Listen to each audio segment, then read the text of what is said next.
Hello everyone, and in today's video I'm going to be doing chapter 35 of Honkai Impact 3. So if you do enjoy, make sure to like and subscribe. So I am very excited to start this quest, or this chapter. I am very excited because Raiden May just became the Herrscher of Origin. I'm really excited what's going to happen. We're getting closer and closer to the end of part 1. I'm just very excited, but yeah, Let's do it. Alright. It's called Toward a New Tomorrow, and Kevin's just sitting there. Because I just realized we didn't see Kevin at all in chapter 34, so he must be building up something to not be shown for Kevin, the main villain, to not be shown in for a whole chapter. So, oh yeah, it'll change. Let's do it. Oh my god, we see him. He sat in the silent darkness in his journey of 50,000 years. He has fulfilled every one of his promises. And now, could he be awaiting the end of his journey? I don't know, man. Or a raven? Wouldn't she be getting like hunted down now because May made it out? The thing. Everything started here and it would all end here. God, Jesus. Even if the 7 billion people on Earth had not been placed in the same dream at this moment, they'd still look up at the moon together. Since the birth of civilization, the tranquility of the celestial body had projected a noble and extraordinary image into the hearts of the people. But in all fairness, it was a form of aloof beauty created by just the right distance. Oh my god, here he is. Now, the throne forged by the sacrifice of the ages sat in the dark sky above the wasteland. Only it no longer ruled over everything. It was the manifestation of the usurper's divinity. Bro, I'm so excited. I don't know if you can hear my voice. I am so excited for this. I'm so excited to see where this goes. The man's tone remained the same after hearing everything. That was most unusual. Oh, she's here. Upon noticing this, the AI started to scan to determine if it missed something earlier. Otherwise, why would the man remain so indifferent after hearing about the Bubble Universe's history and Dr. May's dying wish? The man was free of his ignorance, but his reaction made no sense. 成婚計画の未来は君にとっては害しかない。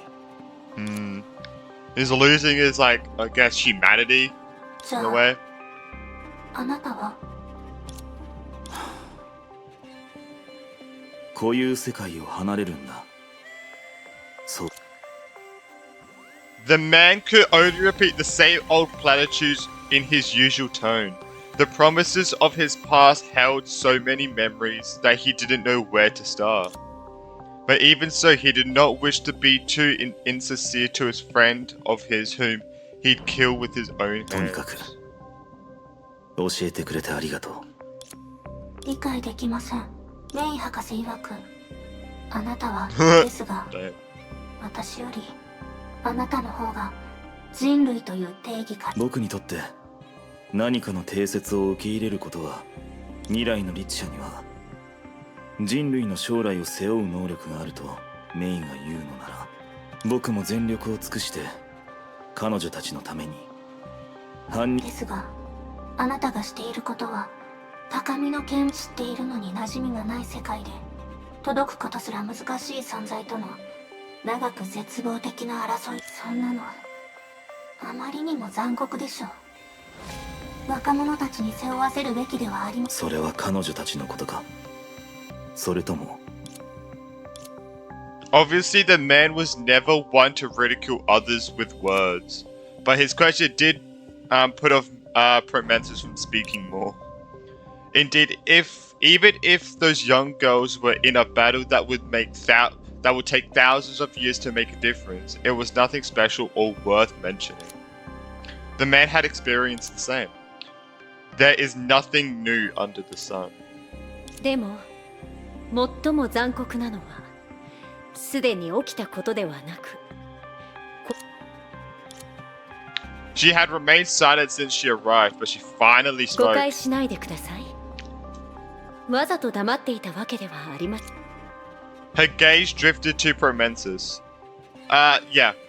Before she casually looked away. I've struggled with these words, bro. ただ I struggled. 彼女が自分で気づくことを望んでいたのです。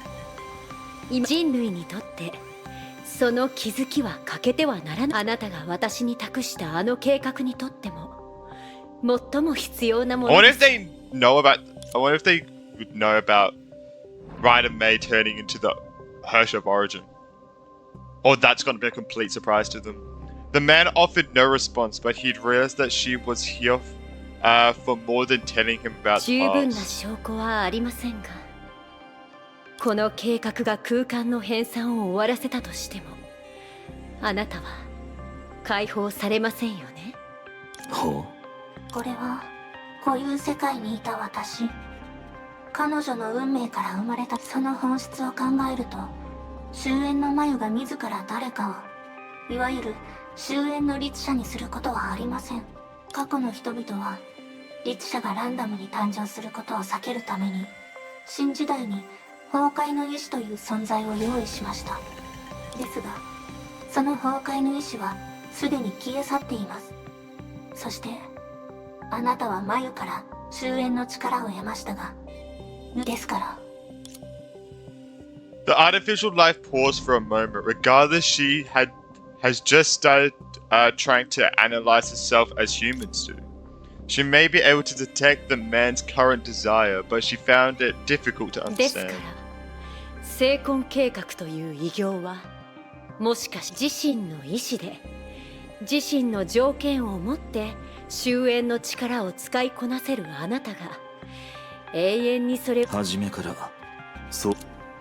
ええ、孫子にとってそれが唯一の正しいやり方なのだ。 He looks so unfazed. She gazed at the man who returned to his throne in silence and sighed in symphony. In his journey of 50,000 years, he has fulfilled every one of his Oh, okay, it's just literally that, okay. He defeated Honkai with the body of a man. And as a sinner, he shouldered the ideal of deliverance one last time. And a man like あなたは this. 死だけを望んでいるのです。とはいえ、あなたにそんな願望はないんでしょうけど、かつての私と同じで、死こそが唯一の慈悲です。 Where? It looks like he's sitting on actually nothing. It looks like he's floating. Anyway. 君が言うところの先代である彼女は人類の未来のために。しかし僕は私たちはどちらも間違っていないみたいですね。それなら今ウサギという名をヨルムンガンドに返し、あなたを殺す責任を背負いましょう。君にできるとでも。もちろん私はただ責任を背負うと言っただけよ。 I was confused who this name was, don't worry. でもあなたが持ってるその力はあなたが経験した絶望と同等だから。 So she's no longer air, she passed it back to Kevin. 誰かが私を殺そうとしている。できる見込みはほとんどないが、相手が努力し続けていけば、その時私は全力を尽くした後に、あなたにはそういう気持ちで少し楽になってほしいと願ってるの。それは余計なお世話だ。もちろん君は間違っていない。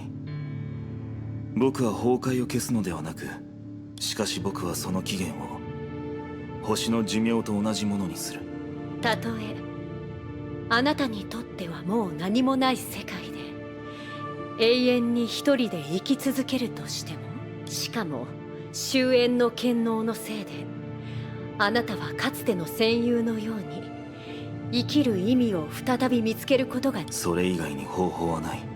そして君の言っている意味も僕には必要ない。 Damn.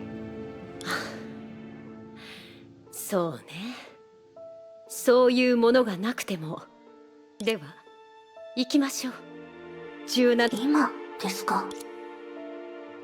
Many things beyond her understanding had occurred here and now, yet she intended to leave immediately upon revealing her desire to kill. As a being born from code, she still found it quite difficult to use her own words to explain how humans broke promises. 私も信じられないと思ってるけど、そういうことみたいね。あなたと私は。Yeah, it's just to give people a false sense of security. けれど、人類だけが持つ自由を手にしたの。私たちは思いのままに生き、思いのままに死ぬこともできる。I mean, humans don't really have that choice. 自分の運命に抗う。And, you know. それはもともと人類の特権なの。Well, しかし彼は運命を知りながらも身を投じることを選んだ。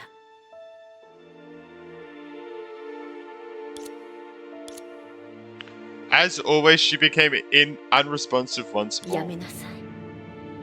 彼のために。でも、どうしてもその存在に呼び名をつヒーローという言葉しかないと思うわ。私はまだそんな存在に挑む資格を持って。The mechanical girl provided no response. As far as she was concerned, it would take a long time to assimilate the hearts of these ambiguous yet extremely determined people. After a short delay, she followed Misslin's signal and walked to the edge of the huge throne. Through the ability to travel freely between the stigma space and reality, an open door emerged, once connected to the upcoming journey of the two humans. Yeah, humans. But before that... 17号? What? She watched with surprise as Prometheus abruptly turned around back to the man. She raised her head and slapped the godlike being with her pitiable strength. Oh, I thought that was Misslin slapping number 17. Oh, okay. What the hell? Even if he wasn't a real god, it was an action too bold for an AI and absolutely contrary for no reason. And naturally in vain. 少なくともあなたは彼女のために涙を流すべきでした。これは彼女の友人としての怒りです。She knew that she'd never get an answer. Even if the man had once woken up crying late at night, it would be from too long ago. His sorrow had been tempered by time and was no longer capable of being shown like a normal person would. Yeah, I think it's just been through too much, right? She was no fool and was aware of everything. But that was also why the slap was necessary. A long silence. Prometheus.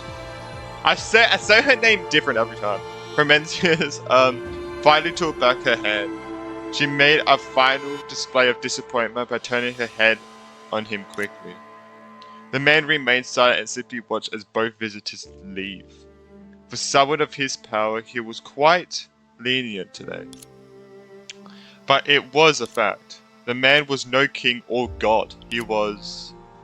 Kevin. Ah! Yeah! He's just him. It's just him, man. It's just him. I thought he was going to say sinner, like what I said before. A long time passed before footsteps were heard again. Given the nature of this place, there might be too many guests here today. Every step she took was done with care, but she still made some unexpected noise when arriving in front of Kevin. Oh! Raven. She accidentally stepped on some spikes of ice when she got near Kevin. Perhaps it was impossible for anyone to guess who they were, but it seemed like they just fell onto the ground not too long ago. Oh, okay, because this is going to be one of the chapters where there's a lot of reading, isn't there? Like, a lot of speaking. Okay. It brought back memories of the time she performed with tempered glass known as Rubert's Tears for the Children. まだご存知ではなかったんですね。まあ、あなたに関心があるとは思えませんが。気にすることはない。このすべてが終わったら、ヨルムンガンドもいい。Damn! わかっています。Oh! World Serpent. I thought he meant Grey Serpent was useless after. So I was like, damn, boom, get right. But don't worry, no, World Serpent. So the whole thing. I got confused for a second. 裏切りがあなたの前で起きた時、何も言わずに去るほど私は傲慢ではありませんから。これは私自身の選択です。私はニューアトラで子供たちが地球に戻れるまで一緒に、すでに同僚ではなくなりましたが、子供たちに関わることなので、月の上空に来られるようにウサギが。 She stopped here. In her opinion, such behavior is self-evident for someone so thick. なるほど。君が信じているものはすでに過去とは全く違う。両掛け戦略を続けるといい。僕はそれを阻止したりはしないと。しかし孫子、もし私が心から何かを信じていれば、きっと私は子供たちの手本になりたかったのかもしれません。鳥は飛びたいから飛べたんだ。それは鳥たちが少なくともそんな風に教えた人はそうしているとあの子たちに見せるべきだと思います。しかしそれは真実ではないと。確かに鳥が飛べるのは他でもなく生まれつき飛べるからです。ですが私たちが後世に残すべきものは赤裸々な真実ではなく、その真実を説明するための夢ですよね。全てがフィクションだとしてもそれには力があります。僕もそうであるように望んでいるよ。あの時僕はそう君に伝えただろう。はい。 She never imagined the man would remember every word from the previous conversation.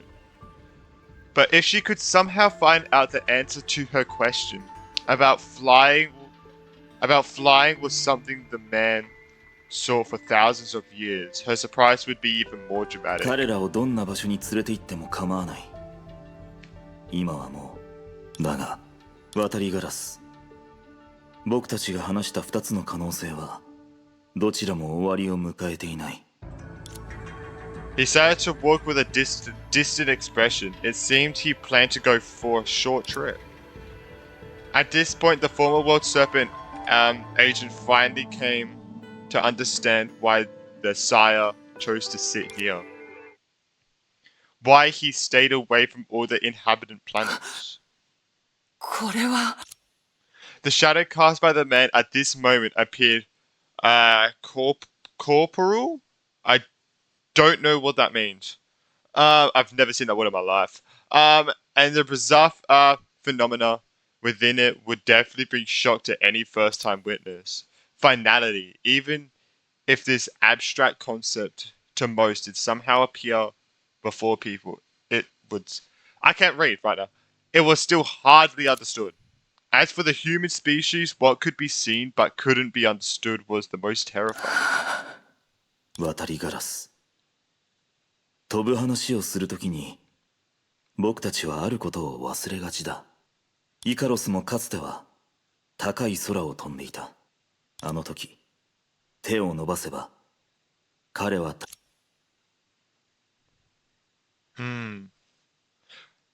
Number one 申 has し訳ご cleared. ざいませんが、改めてお断りさせていただきます。心配しないで、試すだけでいいから。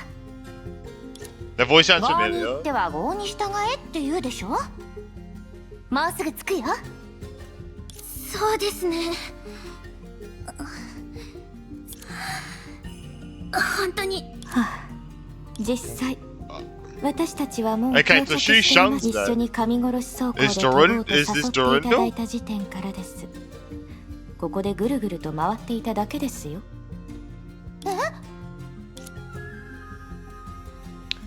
Upon being reminded, the young girl finally stopped flying and started to rapid descent. Oh god! As for her companion, she placed the last straw which led to air sickness. Oh no. さあスーサナ、もう着いたよ。 Oh! Oh no, it's those two. Oh. スーサナ Oh, and 師 Rita. 匠様 In striking contrast to the quaint mountain houses, the sexual transport ship was hovering in mid-air near the landing point, and Rita awaited the arrival of her companions with her usual 心配は grace. 不要です。ヘスティア号は医療設備が整っていますし、実際彼女も救急。じゃあこれって。大したことではありません。スーサナさんは少々自分の適応力を見 It was her habitual elegance and her wish to teach her team member a lesson that prevented her to lecture them better. Since Dorinda and Theresa started anchoring the world, reclaiming lost ground had become quite meaningful. The Valkyries had been constantly working on liberating the land, and in charge of this area was the unreasonable yet slightly old sexual 何は squad. ともあれ任務を続行しましょう。彼女ならすぐにか、でも私が彼女を連れて先 No. に戻るっていうのはどう？容赦してあげてください。それに That's the reason she's すでに入手した情 like 報 this によ right ると now. この任務もそんなに難しくはありません。往復する時間よりも先に任務をクリアできる？その通りです。それに輸送艦に乗った方が B 級バルキリーにとって心地。そうだよね。それにしても She seemed to have finally realized her mistake and started to awkwardly change the ここ topic. は大巨山だよね。ああ、出発しよう。話によれば近くの敵を全部倒せば。簡単に言えばその通りです。聖魂計画の意志に従い空間を編纂し続ける怪物を倒しても、その進捗を一時的に遅らせるだけで本当の意味ではここを奪還できません。一気に片付ける鍵は師匠様のような聖魂覚醒者の私？はい、聖魂計画での聖魂覚醒者の空間拡張能力を頼れば敵を倒すと同時に編纂を薄められます。その後は旋回一条でより簡単にそこまで終わらせられれば聖魂計画はこの地をどうすることもできなくなります。それがバルキリーの報告によくある表現、工業化、それとも自動？そういう言い方でもとにかく私たちのすることは海炎城やセーフレイヤーにいた時と、じゃあ目の前のエリアから。 Alright, oh, what the fuck? あれ、この前テキパキとしてなかったらセーフレイヤーもこんな風になってたってこと？いいえ。というよりキアナさんがこの状況よりもずっと大変だったセーフレイヤーを取り戻してくれたんです。ところでキアナたちは本当に無事なの？彼女たちを信じましょう。より困難な状況を彼女たちは経験していますから。じゃあお寿司様は彼女なら心配ないだろうね。え This え、そ is れに crazy. ゼーレさんも協力していますから。 Nice. Yeah. Uh-oh. 見た目はあまり変わらないね。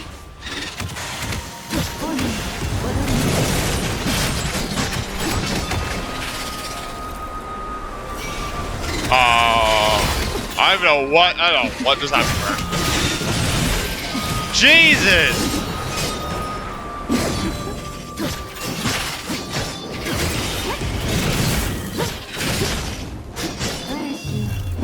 初めて大巨山で退去研究を使うのがこんな相手と戦うため Oh, な oh, の that's her. Oh, 本当に予想外だね。心を左右に意見を what? Another one? Damn, 2 in a row? Insane. Insane. これで終わり？このエリアは終わりに近づいてきましたね。ですが私たちにとって有利な空間拡張を終わらせるにはまだ少し時間がかかるかと。それに確認しなければならないもっと大事なもっと大事なこと？やはりそうでしたか。それで何が？退去山はもともと人気が少なく、今から結論を出すのは少し早いかも。ちょっと途中で話をやめないでよ。申し訳ありません。簡単に言うと、今までの Really explain to Li そ Shushan. んなことがあったの？まだわかりません。ですので、師匠様、 Wait, 任務を what? 続けましょう。What was the previous one? I don't remember, bro. I don't remember the previous one. It was probably so long ago, man. God damn it. We just at least showed a little bit of it. So I knew. そのまま消え I た。 remembered. これも計画のうちなの？どうでしょう。動ける精魂覚醒者はもともと限られていますから。もしかしたら師匠様ほどの能力があれば、それも合理的なことかもしれません。リタの言いたいことはわかるよ。でも、リタ様！師匠様！この声はスーサナ？彼女がなぜここに？ I thought she was supposed to be at the ship.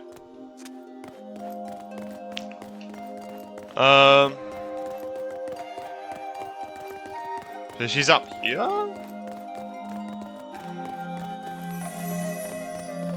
Oh. Hello? スーサナ！やっぱりあんただったんだね。師匠様！リタさん、この辺で作戦任務を遂行してるんだ。でも、スーサナは輸送か？はい。どれくらい気絶してたかはわかりませんが、目覚めた時にはアルビトルが完備。輸送艦での作業は彼女一人でできますから、師匠様たちのいる方向を目指して、その結果、合流するどころか何度も怪物に遭遇して、仕方なく戦いながら探すしかなくて。怪物。スーサナ、あんたは本当に。私が師匠様、何の話だ？師匠様が言いたいのはいろいろあったのに、スーサナさんが先に任務に出た私たちよりもずっと早く違う道を歩いていたからですが、その戦果は確かに。虚数の造物。でもガイドブックには。そうだよ、結構厄介だったの。前から言おうとしてたんだけど、もっと自信を持っていいんだよ、スーサナ。私が世間に触れたばかりの頃は今のあんたよりもずっと師匠様、そんなことを言わないで。見た目が植物っぽいから弱そうな怪物だと思っていたので、つい無意識でもそうでなくても、今度不朽なる刃で総合評価を行うときは、スーサナさんが自分の限界に挑戦できるように、その点も踏まえて判断しますね。でも今は任務を続けましょう。それもそうだね。世間では調子に乗りすぎるとバカを見るからね。はい、スーサナ、油断しない。 Oh, let's go. 出発するよ。 Oh, I'm running to a wall. のスーサナの見せ場が来たかな。師匠様とリタ様がいるのに見せ場なんてありませんよ。 Oh, she's Rita. Just kills it instantly. Ah, shit. Ow! Oh my god, why is this Rita so strong? Like, what would anyone use, well, Shusha?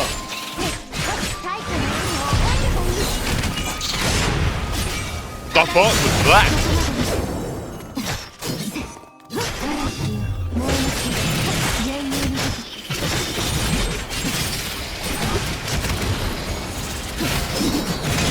Right, I don't know what's happening. I'm just pressing B, man. Everything's just dying. Shit.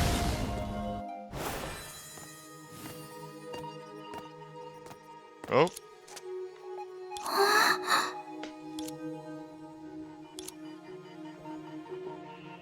ええ、かしこまりました。 Oh. Was that an Akasha turban?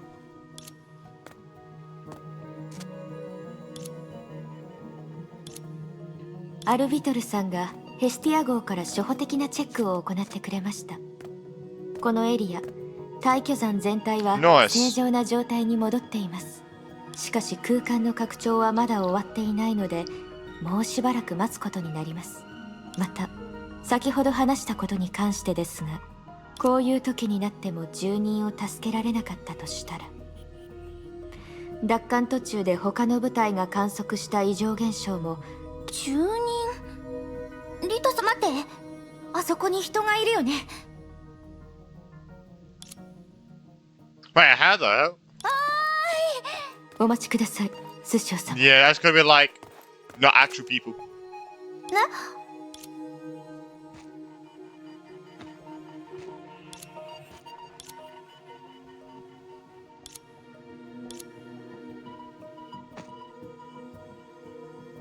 Yeah. 何？ Like imaginary in a way. まさか心霊現象？そんなに心配する必要はありません。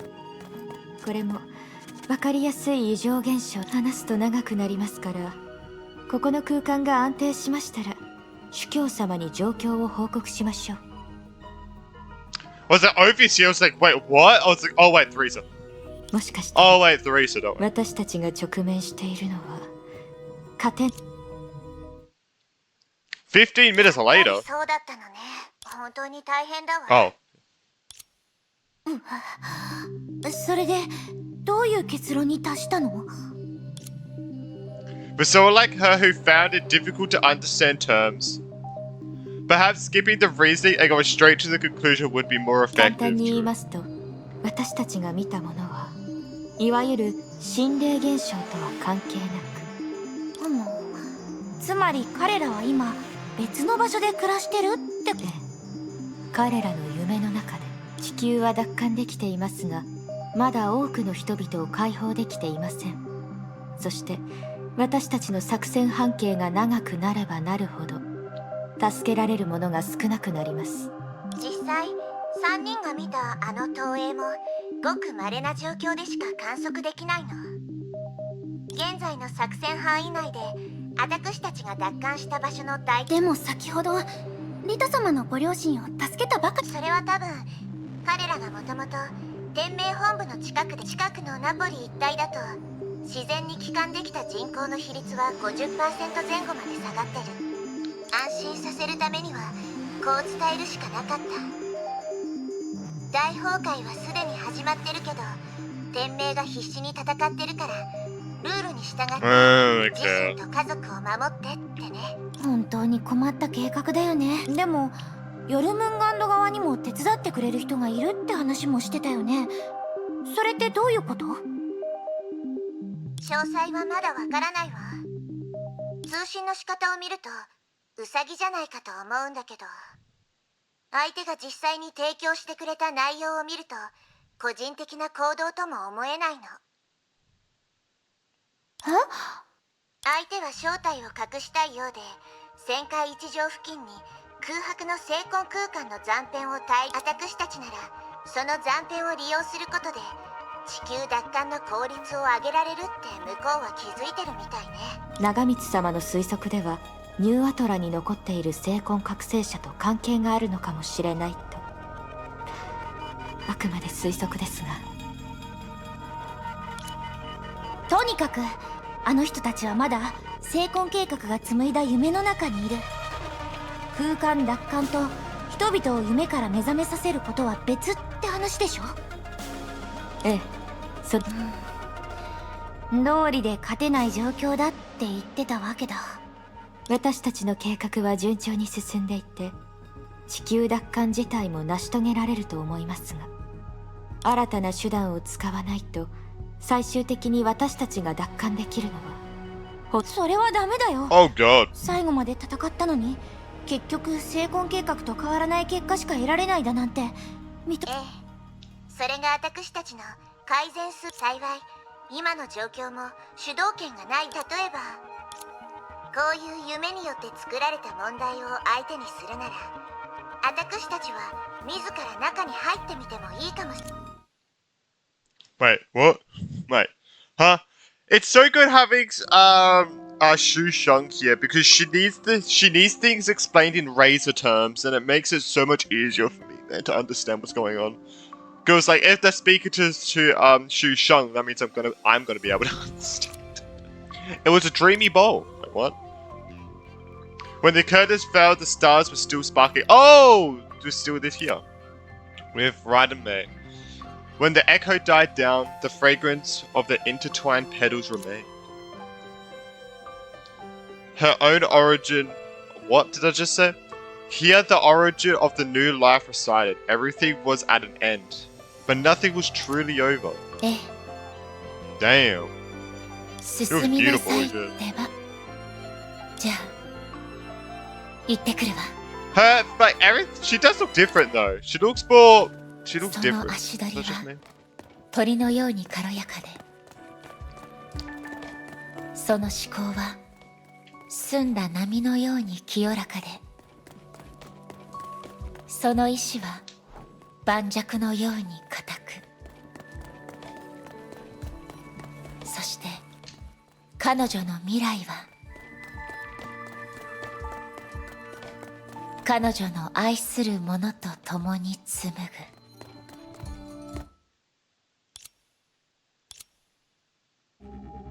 As expected, when entering the chaotic planet directory again, she failed to locate her companions, who could unlock the only path for her. Only she remained in the boundless chaos, and the dense threats lurking around. ブローニャちゃんの判断は間違ってなかったよね。私はずっと一方通行の道を歩いて、だから引き返そうとしたとき、私 Is は it 全 just く違 me? う She 道 looks に she 入 looks って really しまう。maybe it's just her eyes. But she just seems way too different, like, in a weird way. Is it just me? Maybe that is just me. As for her exact location in the planet directory and how far away her companions are, all of these were unknown to her. And besides the abnormally rapid increase in enemies and the increasingly warped space, there was one more thing that truly bothered her. What resided far away at the limits of her senses. It went in and out of hiding as if it was hidden in the shadows of the forest or the undercurrents of a deep lake. いや、違う。似てるけど。She recalled what she experienced in the final crater. Compared to then, the unknown force did not feel like it was awaiting a challenge. But a different thought gradually took form in her あんな mind. 存在に気づいたら、二人もきっと同じように考える。だったら、たとえ私が起点に戻れなくても、同じ目標に向かっていけば、私たちの道はいずれ交わるはず。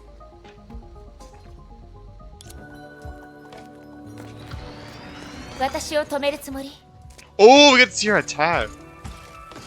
あそこにあなたたちにとって大事なお宝が隠れてるってことかしら。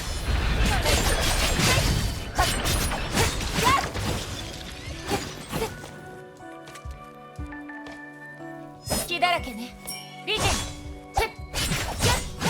It's so weird. Why I can't move around. 先陣一進。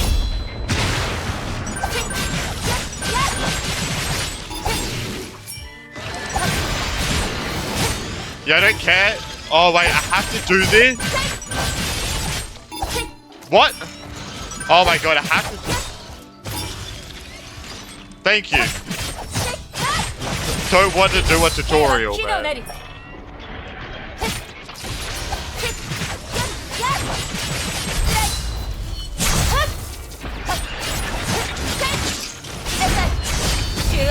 Oh!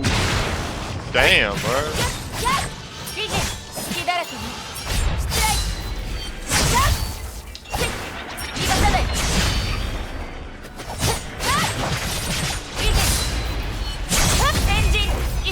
Oh!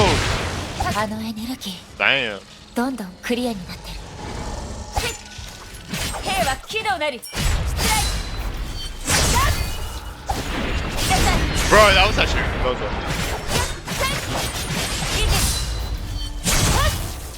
隙だらけに重圧を断ち切る。スライ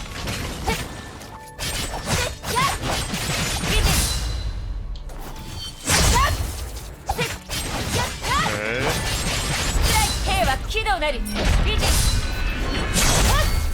先陣一進。でも他の波動もあるみたいね。隙だらけに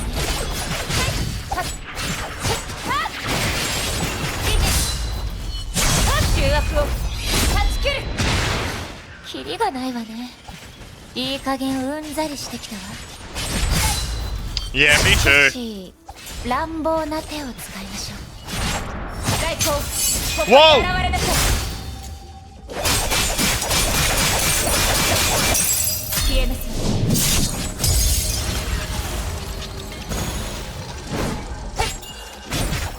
大光、ここに現れな That's さ an い。 ult? This is literally an Acheron ult. I mean, her and Acheron are the same person, but so that's why they made Acheron's ult the way it is to represent Ride and May in HSR. That is so 大 cool, 光、ここに現れなさい。 bro. That is so cool. This is why I'm glad I played both games. 息を止めなさい。 Holy shit. Okay, 隙だらけね。 that's so cool. 心のままに。息を止めなさい。 That's like so cool.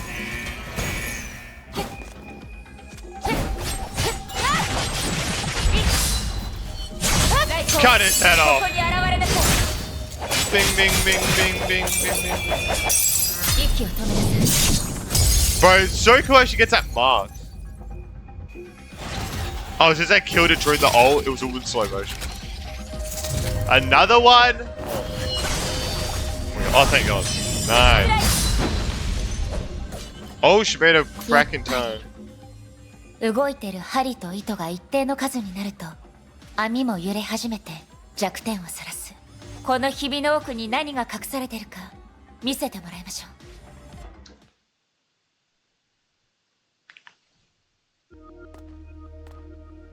Oh, okay. Oh. There she is. Oh, they gotta see Radabay's Search of Origin.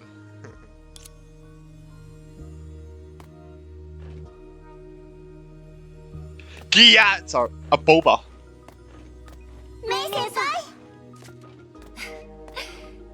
生。どうやら私の判断は正しかった。キアナちゃん、ブローニャちゃん、二人もあの力。あの力ってメイ先輩じゃなかったの？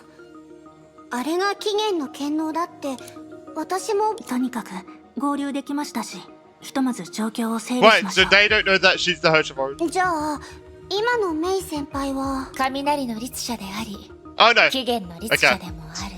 I just have to wait 4 seconds, don't worry. She looks とはいえ like May 違 there. うのは名前くらいかしら。起源の権能の理解に関してはまだ時間が必要なの。何でも断ち切れるこの感覚も起源の権能のおまけだけだと思う。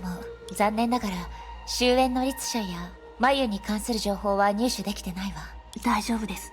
それも博士たちの想定の範囲内ですから。まずは話を現状に。メイ姉さんが今言ったあの力が起源の権能でなければ、学園長が話してた異常現象と関係があるとブローニャは思います。異常現象？ They told me what happened earlier. Meanwhile, もう一つの結論を先に話そう。終焉の眉は人類の夢。その集合体の最深部に隠されて。 long before Shusho's group achieved any results, another strategic meeting about the Earth's future had started. 地球奪還の行動は結局最終的に終焉を超える行動に結びつくってことかしら。この問題を2つの面から考えてみて。まずは最近の行動結果を見る限り、夢にいる人たちを地球の空間とともに現実に帰還させることは難しい。一方、みんなが月から持ち帰ったサンプルを解析したとしても、旋回一条は終焉の眉の位置を特定できない。それはつまり、私たちが通り抜けることができない何らかの障壁が眉を隠してるって。今ある情報から見ると、そういったレベルの障壁はあの夢の集合体以外に選択肢はないわ。状況は厳しい。だが幸いにも僕たちには挽回する余地がある。ただ今の問題は。その前に確認したいことがある。テレサ主教、誰もが一定の代価を支払うことになるとしても、世界を元に戻す覚悟はできている。それはすでに天命とネゲントロピー、ひいてはヨルムンガンドの一部。ベルト、本題に入りましょう。ああ、原理的に言うと、前に話したあの現象が起きた原因は、人類の夢を全て一箇所に集めると精神のアダムという巨人が現れる。それはヨルムンガンド側が話してた夢のああ、人々の夢をつないでいるのが精神のアダムだ。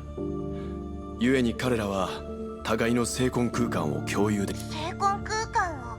結果から見ると、彼らの精魂空間は干渉し合うことで互いの情報の空白を埋めているようだ。外部との接触を拒んだセンチネル族は現代社会の暮らしを理解できないだろう。人類は交流と想像だけで未知の世界を具体的に認識することはできないんだ。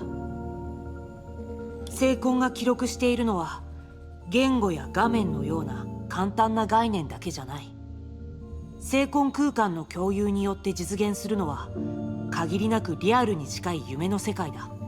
そしてその夢は人と人との差を利用し、彼らの求める未来や潜在的な理想を映し出す。ユートピアそのものね。とにかく夢の主は向き合うはずの現実を潜在意識で拒む。今までの手段で彼らを解放できない理由はそんな単純なものだ。俺たちが奥深くに入るほど空間への影響力が弱くなり、潜在意識の拒絶に抵抗するのも難しくなる。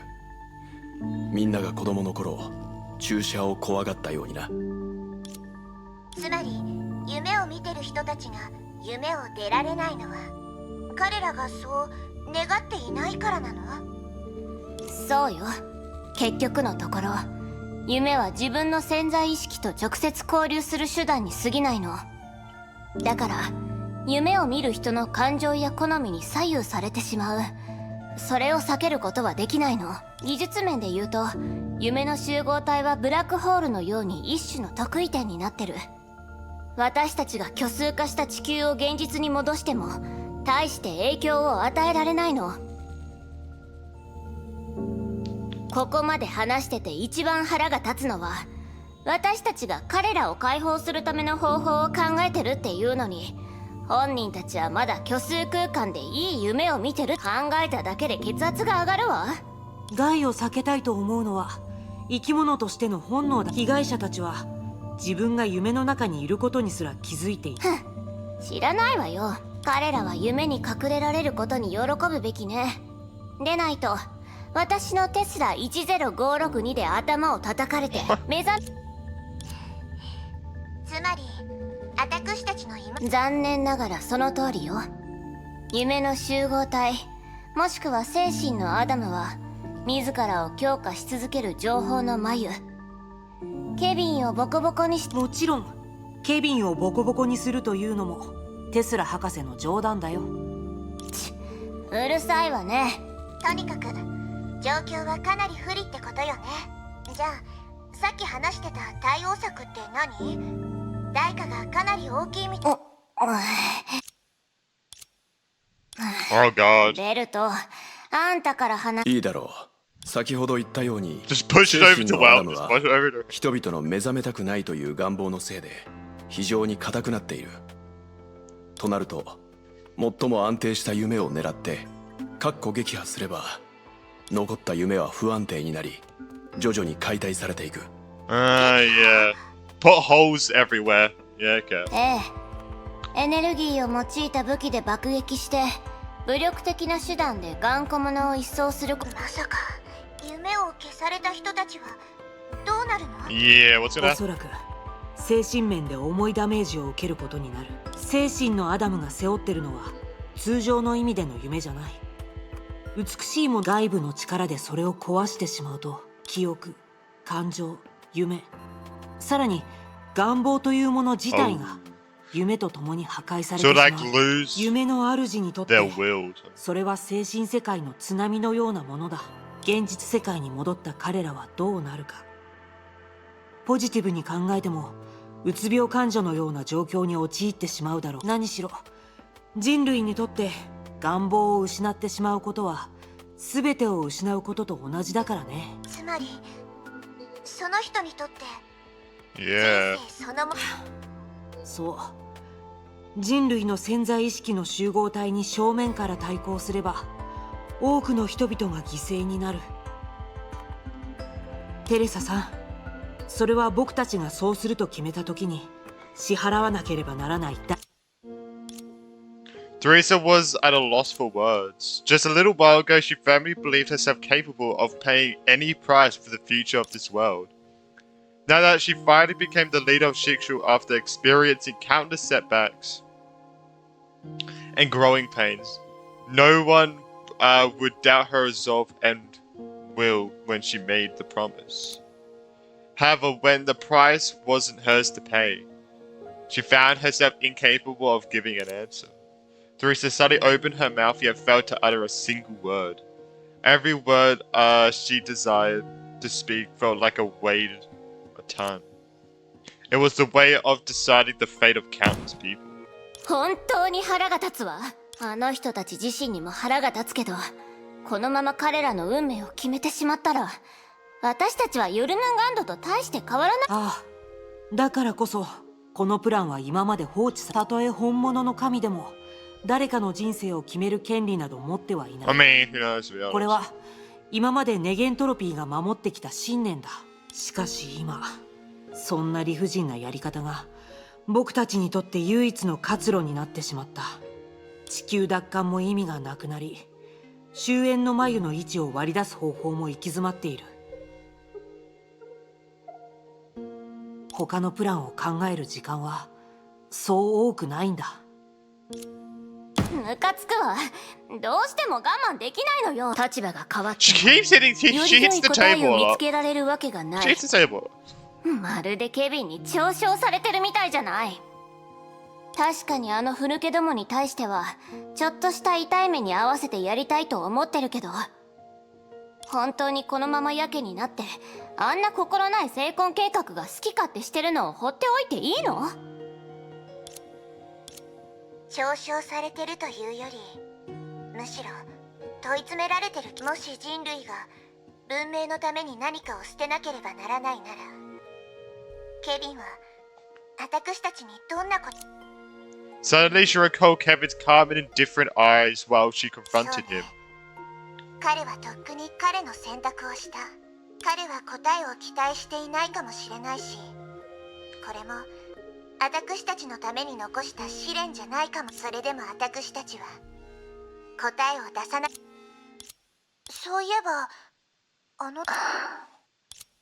もしかしたら暴力は夢の集合体を突破する唯一の方法じゃないかもしれない。成婚計画に捕獲された時、偶然だったとはいえ、私は確かに自分が夢の中にいるって気づいたの。それならあの精神のアダムも打ち破ることができないわけじゃないと思う。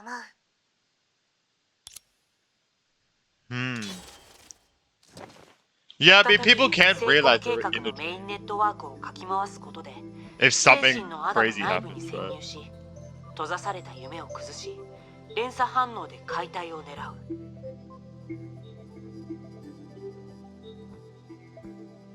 そして夢が緩んだ時正常空間の定着を進めその人たちを現実に帰還させる。同時にその過程で終焉の眉の座標を割り出す作業をする。第一歩が順調に終わればその後の行動も。そうなると今のところ主な問題はどうやって内部から夢を崩すの？精魂空間の中で私は夢を見てるって気づいたことでそれを突破するきっかけを手にしたの。夢の頑丈さが現実に対する拒絶から来てるなら夢の主に何らかの形でそれを受け入れてもらえばあの固い夢たちを緩ませることもできるわよ。知ってると思うけど少なくとも一部の人にとって夢テレサ、その考えは本当に実現可能かも。ほら、あの人たちにとって夢は現実より魅力があるでしょ。じゃあ私たちが手伝って精魂計画以外のところで彼ら精魂計画の夢の集合体から見れば現実と夢の関係が逆転することになるでしょ。ごめんなさい、ちょっとついていけてないかも。どうしてそうすると夢と現実が逆転するの？ yeah. こう考えてみなさい。その人たちは欲しいものがあるからこそ目の前の夢ではその願いを満たすことができないって気づかせたら But how 相 would 手 we は do 新 that? しい世界を切り開きたいとね。その考えが生まれたらもともと楽園のように見える夢の集合体はむしろそうすれば個人個人が夢の集合体自体を否定することになるでしょ。つまり自分で何かを作りたいと考えるように相手を誘導すればその人はおそらく敵対よりはずっと穏やかだが紛れもなく非協力的になるだろうな。ああ、本当の創造は集団の潜在意識に対する反発。試す価値はあると思うよ。ただこの方向で試してみる場合、ああ、それもそう。それが効果があるやり方ならプラン自体にランダム性があるせいで私たちは結果をコントロールできない状況に悪く防御力がより強い精神のアダム2号を誕生させてしまったら今までの努力がそれならより試す価値があるじゃないか。はあさあ頭冒険を主張しているわけじゃないよ。僕たちが話し合ったように夢を壊す戦術は本当に見えるが大火力が必要だし途中で発生するリスクの予想も難しい。ケビンが直接干渉してくる可能性も含めてね。だから技術面で言うと2つのプランのどちらがいいか判断しづらい。だったらより人間らしいプランを選ばない手はないだろう。というより第一歩の操作が成功したらあとは人類に助ける価値があるかどうかの検証をするだけだよ。テスラ博士、君の怒りも非合理的なものではない。人類がただ一方的に助けられるだけの立場でいるなら僕たちは飼いならされたハムスターと大して自立して生きる能力などなく世界を変える意志もない。そんな人は救わなくたっていい。まあいいわ。あんたはそういう意地の悪い人間だってもっといや、僕は君よりも人類の根性と可能性を信じている。人類には助ける価値があると僕は信じている。でなければキアナたちが世界はより美しくなると何度も何度も思う。ましてやそうでなければ精魂計画が構築した夢の集合体もあれほどの美しい夢を。俺はアインの考えに賛成。確かにこれは最後までやり遂げなければならないプランだ。だが俺たちが人類の素晴らしさを信じている限り精魂計画に抗うことが人類の自我と抽象の戦いなら人類全体の運命が決まるこの戦いには人類全体が参戦するべきだ。好きだらけの考えだったのにまさかここまで話し合うことに。でもみんなが賛成してくれたならええ、このプランでいき。同胞が俺たちを失望させないことを。次は Yeah, and 夢 that's に入る yeah. 人を決める段階だね。 Yeah. 理論上参加する人が多ければ多いほど理想的だが、何事も始めが大事だからね。精魂空間に対して十分な忍耐力を持ち、夢の中で迷ったりせず人を振幅させる。そんな相手ならあなたたちの前に。それってテレサさん自身。でもデュランダルたちが奪還した現実世界はあんたに定着。それについてはきっとジークフリートがうまくやって、彼はずっと後方で待機してて愚痴をこぼしていたから。時の作戦員の手配に関してはリタ、長光、琥珀たちを信じてる。彼女たち。しかし精神のアダムの内部はまだ未知のエリア。あ、そういえば確かに。そう考えると作戦スタッフのあれは最後のでも Alright. 客観的な理由よりも授業を担当することはあまりないけど、私は学園長なのよ。 True. So they're gonna be making people believe that the desires outside the world, outside the dream, are better, I guess. Why do birds fly? Few would ever ask such an unnecessary question now. Perhaps the birds, even if they could speak, wouldn't be able to explain it. Similarly, even if humans realized that they only had true freedom over how they die, they would not be able to explain why it was the only freedom. And they would... I didn't even click that? Whoa. Okay, I think I'm accidentally tapping something. So when a certain person looked up to the sky, he would ask... 鳥はなぜ飛ぶと思う? Oh. A speech about it is being held here. If time was turned back to 1,000 years, by 1,000 years, every philosopher would be the pioneer of civilization, remembered in history in different ways. Sages whose wisdom transcended time. That was what they were called. But they were no different from infants to a man. It wasn't due to his nature. After experiencing it all, younglings like them couldn't cause a single wave in his もちろ heart. んかつての私は必要のない疑問だと思って鳥たちはもともと飛べる。それは私たちが持ち合わせている本能と同じで、しかしこんなこじつけに等しい理由でもなぜ鳥が飛べるかについての解釈でしかない。 Someone seemed to be quietly shushing, as it sounded like a meaningless みんな argument. 聞いてくれ。ここにいる一人一人は生まれつき見る能力、聞く能力、遠方へと旅立つ能力。しかしそれは一種の権力なのだ。それを放棄した者も私たちはたくさん見てきた。しかし飛ぶことを諦めた鳥を見た。みんな、私が言いたいのは、もし運よく世界の起源まで戻れた時、最初に目にする鳥は翼を持っていないのかもしれない。その生き物が持っているのはきっと神に祈りを捧げることで授かった翼ではなく、空に触れたいという思いを秘めた月のごとく高貴な心。実に勇気のある人だ。 As he'd expected, his speech immediately caused a commotion in the crowd. After all, in this God-fearing age, there was little support for thoughts like this. Of course, it wouldn't bring him any harm, so the man wasn't very worried.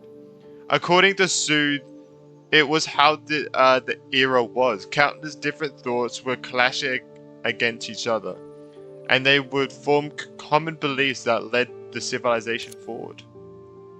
It was why they must go to the people and listen to what they had to ス say. ーの方は終わったんだろうか。 A long time had passed since the two of them returned as pioneers and started helping the new generation reshape their civilization. With the help of their long lifespans and transcendent knowledge, they definitely entered history, aiding its development in secret. He did not turn to verify if his companion was still behind him. They had made a promise to always be by each other's side, no matter what. He never doubted that. しかし今回はいつもより長いようだ。 The man raised his hand to check it and checked briefly, but Cole did not seep out from there, even until he finished listening to the speech.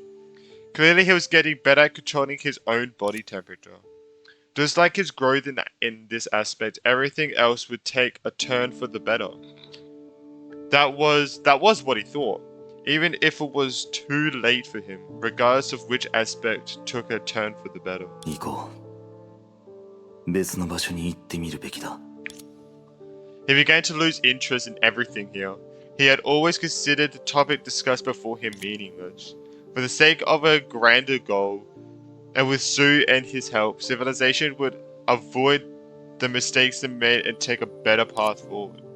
But on some very rare days, a thought like this passed his mind.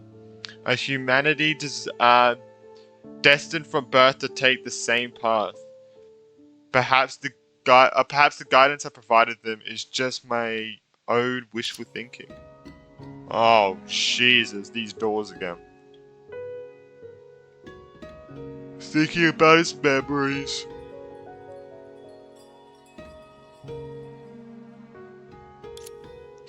It was a very distant memory for him. Holy shit. Unlike his companion, the man was not affected by a certain side effect and hence didn't remember every moment of his life. Actually, even the absolutely important moments from 50,000 years ago required frequent recollection to remain in his memory. Everyone has experienced something similar. No matter how important a person or event may be, memories of them blur in time. This is an admonition of the flesh which often gives birth to self-hatred. Even he was no exception. Only. 先ほどの記憶はすでに忘れ去られここに再びこの身に帰ってきた。 He looked around. Within the darkness was a surging dreamland formed by billions of minds. It was known as the spiritual Adam. Oh, he's in it? Oh, okay. When was... Oh, God, so we've got to meet him in there? Oh, no. When was... I can't... Oh, my God. When one was in it while conscious, its clear outline would appear. まあいい。そう重要なことでもない。 Indeed, in his opinion, the memory shared certain attributes with his current actions. Reshaping civilization, it had been his job for thousands of years.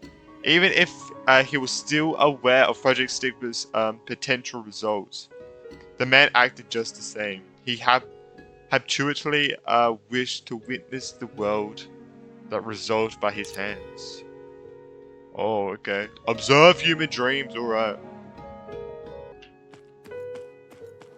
Whoa! Wide door. Alright, so...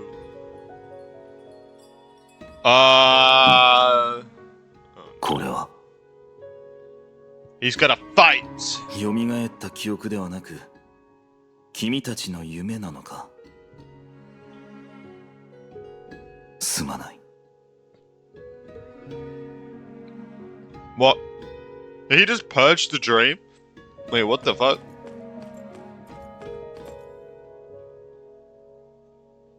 Tap the right button to switch it to Reese's POV? Oh? Whoa! Oh, we're here! Man, I haven't been here for so long. 大丈夫大丈夫。一旦家に帰ろうか。でも私もっといい学校に行けるはずだ。父さんは十分満足してるよ。でもおや、泣かないでくれ。I guess she maybe like didn't do well on a test or something. まあまあ大丈夫よ。ずっと行きたがってたじゃない。他のことは後でどうにかできるから。ライブを見逃したら次なんてないよ。天子はなんとかごまかしてあげるから心配しないで。でもねえ、あそこにいる知らないおじさんがずっと見て。 Old guy? You talking about Kevin or you talking about someone else? ねえ、ヘアピンを止めるのを手伝って。早く早く。だからこれはバレッタでクロスヘアピンじゃないってば。なんで一緒につけるのよ。おいマジかよ。前も残業で来られないって言ってたよな。あいつらのプロジェクトチームがどうなってるのかお前も知ってるだろう。ありゃどうしようもねえ。さっさと行こう。 The future. この店今日番号札がいらないとは。もしかしたらもう人気がなくなったのかもね。これでいい。 Maybe this was a good beginning for his journey. Indeed, everything was normal, just normal. People were still repeating mistakes that they should have made, suffering failures they tried their best to avoid, and shrouded by small instances of joyous sorrow day after day. Oh, so yeah, so this is like someone's dream, right? Or other people's dreams. But such mediocrity was what a certain era yearned for yet cannot attain. In this world was faced by Honkai's world, it was such a similar desire. 卵はいるかい？ For some reason, Project Stigma could be called the worst, just like Honkai. But the man was aware that he had no other choice, and he never had one. あんちゃんの分できたぞ。 The man moved his scrutinizing gaze away from himself and toward the world. He noticed the ramen cart sign and the other customers lined up behind him. He remained silent and planned to leave, but the owner held a bowl of noodles toward him. It was so close that the steam from the bowl blurred his eyes. The man knew that he was supposed to take it with his hands. Besides himself, everyone he knew had considered what his life would be like if he finally purged Honkai from this world. Some thought that death was the best outcome for him and he was truly lonely. Some thought that he would finally be able to let go, change his name and have a bowl of ramen while seated before a simple house and spend the night recalling the smiles of some people. Others thought he could still act as a mentor for the new age and redeem himself once more. Even he acknowledged that these futures were not far-fetched. In fact, at a certain point in time, a very long time ago, they had all briefly been his aspiration. But in actuality, from the moment Project Stigma was completed, he hadn't planned any future for himself. He had searched for the place to bury himself, but that was for another reason. Those lives others had imagined were truly peaceful ones. 結構だ。 He walked away. Peace belonged to those who put an end to everything, not those who become the end itself. Damn, man. This is just someone's peaceful dream. Where mistakes and things still happen, you know? "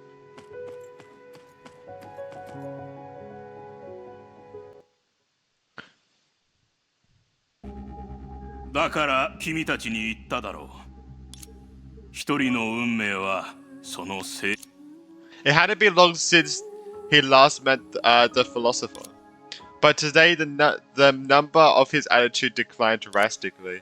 The man couldn't recall what he came into the habit of frequenting this place, but he was sure of one thing: the philosopher was also a fool shut in his age. Even the utopia designed by the greatest of minds would fail over the passage of thousands of years. He was a perfect example of that in both ways. He was undoubtedly quite ordinary, and his companions used to tease him for being slow-witted. But once he gained time that far surpassed that of a normal person, he could even look down upon the most outstanding minds of any era. Perhaps he was here to get a better view of the era's shallowness and make up his mind on 運命 something. に良し悪しなど存在しないが、性格はそうでもない。誰だ？僕にはかつてとある友人がいた。彼はある才能を持ってはいたものの、彼の性格がそうさせたんだ。だから彼は優れた頭脳と信頼に値する心を持つ者に従った。その者の指示のまま動き、果たして彼にとって性格こそが運命という理屈は通じるのだろうか。ああ、すまない。昔ほど目が良くないんだ。若者よ。君はヒーローを見たことがあるか？かつてたくさん見てきた。いやいや、君の思っているような類のものじゃ。私がこんな話をしたことは覚えているだろうか。世の中には一種の理想しか存在しない。それは他人のどんな理想でも他人の理想を踏みにじらなければ実現できない。認められないなら君自身が気づいていないだけだ。それを基準にして考えれば人は2種類に分かれる。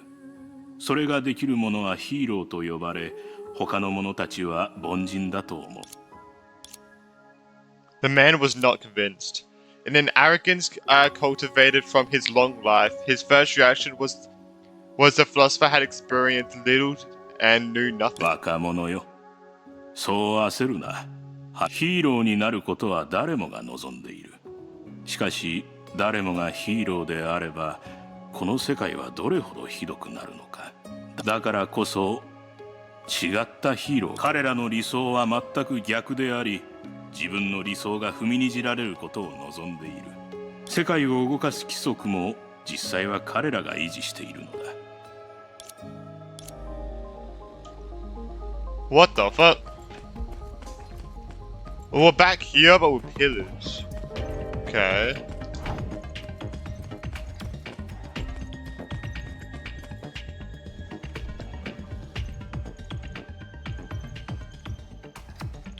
Who the fuck is that?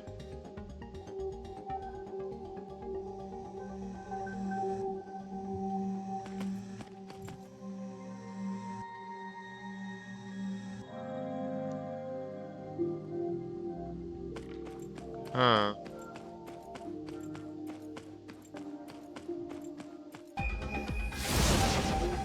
Oh, shit. Oh, bam. See, this is what we could have had if men were allowed to be in the game, though. This is what we could have had.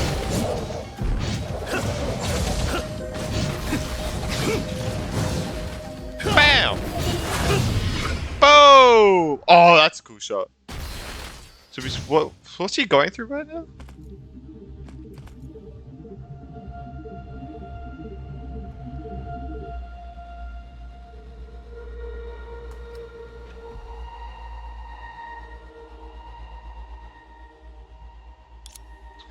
Obviously, what stood here was not a ruined building, but a grand tombstone.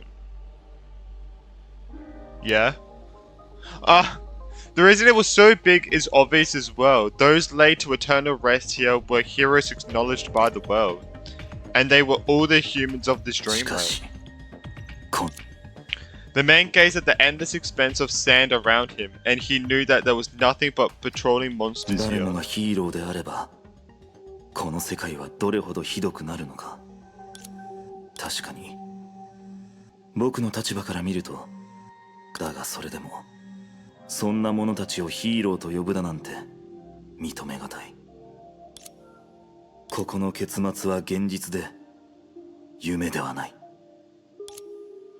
As he said, the dreams created by Project Stigma might have their own limitations, but they were not restricted by objective reality, but could be completely illogical, and all of this should have never occurred, provided it hadn't changed in any way. 僕に似た来客が精神のアダムを訪れているのか。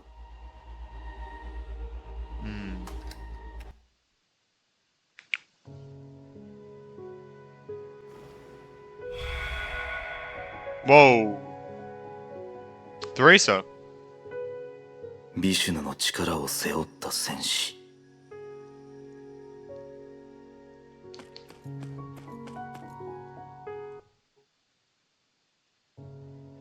すまないな。私はかすらな。かすらな。僕は君の演説を欠かさず聞いてきた。欠かさずにか。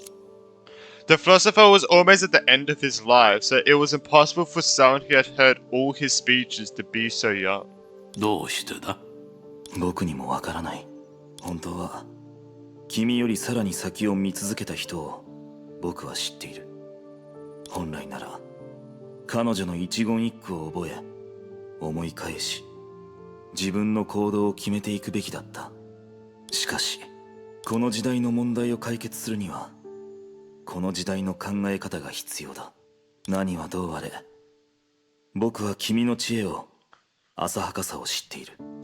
君が投げかけた問いについて考えたことがあるし、自分なりの答えも見出した。それでもなお、僕には今、知りたいと思っている。この100年間、人知の頂点に立つ者として、生涯を試作に費やした結果、君は一体答え？鳥はなぜ His eyes reflected the old man's confused expression. No one could contemplate a single question for a lifetime. No one but Kevin. No one else had been able to go through life with such a simple initial goal. But regardless, the old man still remembered what he'd said in それ youth. は飛びたいからだ。しかし、どこまでも独りよがりなロマンチストの願望だ。僕も同じ理念を抱えている。だが、欲しいからといってできるわけではない。なら君の答えは？飛ばないといけないからだ。It had been around 3,000 years since Kevin harnessed the power of finality, but he already had the answer by 白 then. 亜紀に終焉の隕石が落下した結果、自由な鳥たちだけが滅亡の定めから逃れられた。何を言っているのかよくわかる。それでも適合者のみが生き残れると信じているんだな。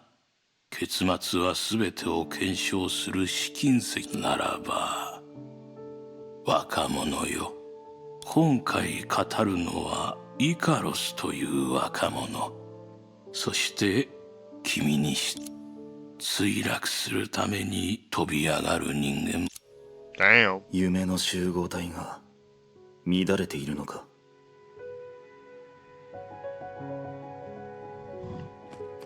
Didn't they like evolve to fly to テ escape レサがこ predators? こを出てからすでに時間が経っている。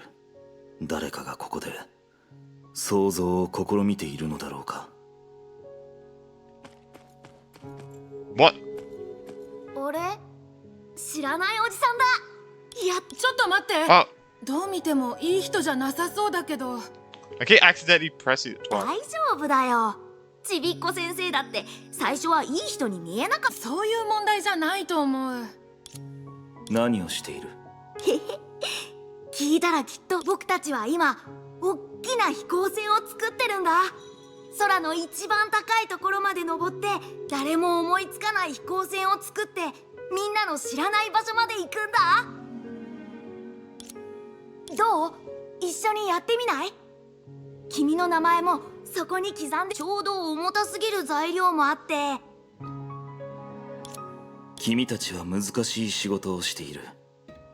ならだって初めの一歩を踏み出せてこそ本物の冒険者になれるってちびっこ先生も言ってたよ。まあ興味ないならいいや、僕たちだけでやるから。He was well aware that once a thought came into being, it was impossible to fully eliminate. Thoughts were the freest and hence the most dangerous thing in the なるほ world. ど。これは君の力ではなく、君が彼らにここを変えようと思わせたのか。鳥は空へ羽ばたきたいと思ったがゆえに、自分のために翼を作った。しかし、成婚計画を覆すにはまだまだ足りない。彼らにきっかけを与え、変わろうと思わせたとしても、この夢を突き破れるかどうかは彼ら次第だ。世界を変える力と執念を平凡な人々が持っていると君は本当に思っているのか？いや、信じているからこそ全力を尽くして。 You must accomplish it yourselves, otherwise all of it would be meaningless. Yeah.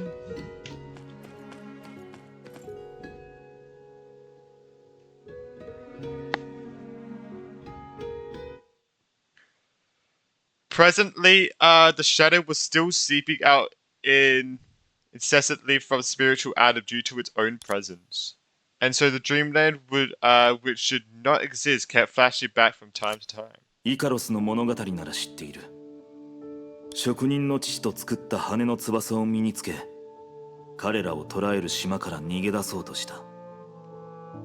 しかし父の忠告に従わず、上がってはならない高さまで飛んでいった。最後は太陽の光が羽を固定するローを溶かし。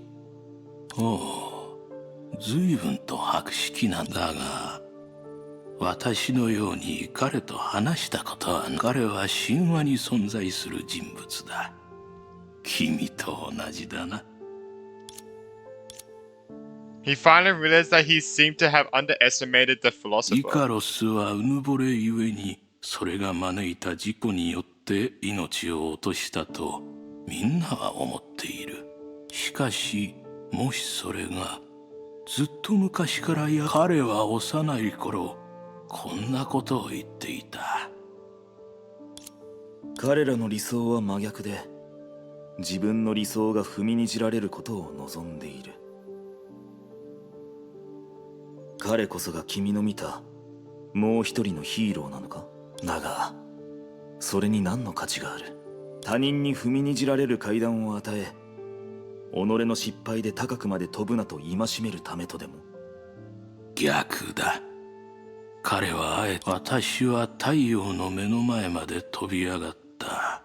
だから誰かが私を超えら。さて鳥は。 Because they saw the first bird try to touch the zenith with a heart as lofty as the moon, yet fall to his death on the ground. Because they saw other birds make similar attempts and soar higher and higher, so birds will soar across the sky now. Which bird was he? He did not know, but for some reason a basketball rolling on the ground came to his mind. Icarus did not fail. His descent was the result of his flight and proof of another type of success. Even if it was a very narrow-minded way of looking at things, a romanticist's wishful thinking. But perhaps it was the only rule that made the world spin. その通りだ。日が落ちぬよう僕は空へと飛び上がり、君たちの光を奪い去る。そして僕は溶かされ海に落ちる。それを奪い返したいのなら、君たちは僕よりも高いところまで飛ぶべきだ。それこそが子供時代を超えた先にある大人の論理だ。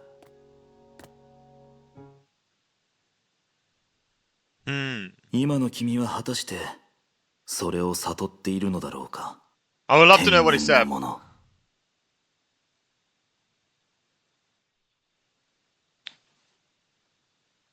Yeah, I would love to know. I would love to know what he just said. So yeah, so Kevin's going through the dreams and stuff. Only boundless darkness lay ahead. Theresa walked slowly through the boundless void, and the darkness swallowed her footprints. Oh yeah, so now we're at Theresa's point of view. I just leave it to do it automatically. That's what I do in Star Rail. It just makes it easier, so I don't have to keep flicking through it. Just let it do it themselves. Countless noisy whispers and faint flickers light surround her. There are reflections of the dreamlands, traces humans left behind in Project Stigma. It was the first time Theresa realized that even light can be oppressive and heavy like the ocean's depths. She just walked silently and as time passed, bright light appeared before her eyes. 行きましょう。 Oh, yeah, she's in here too.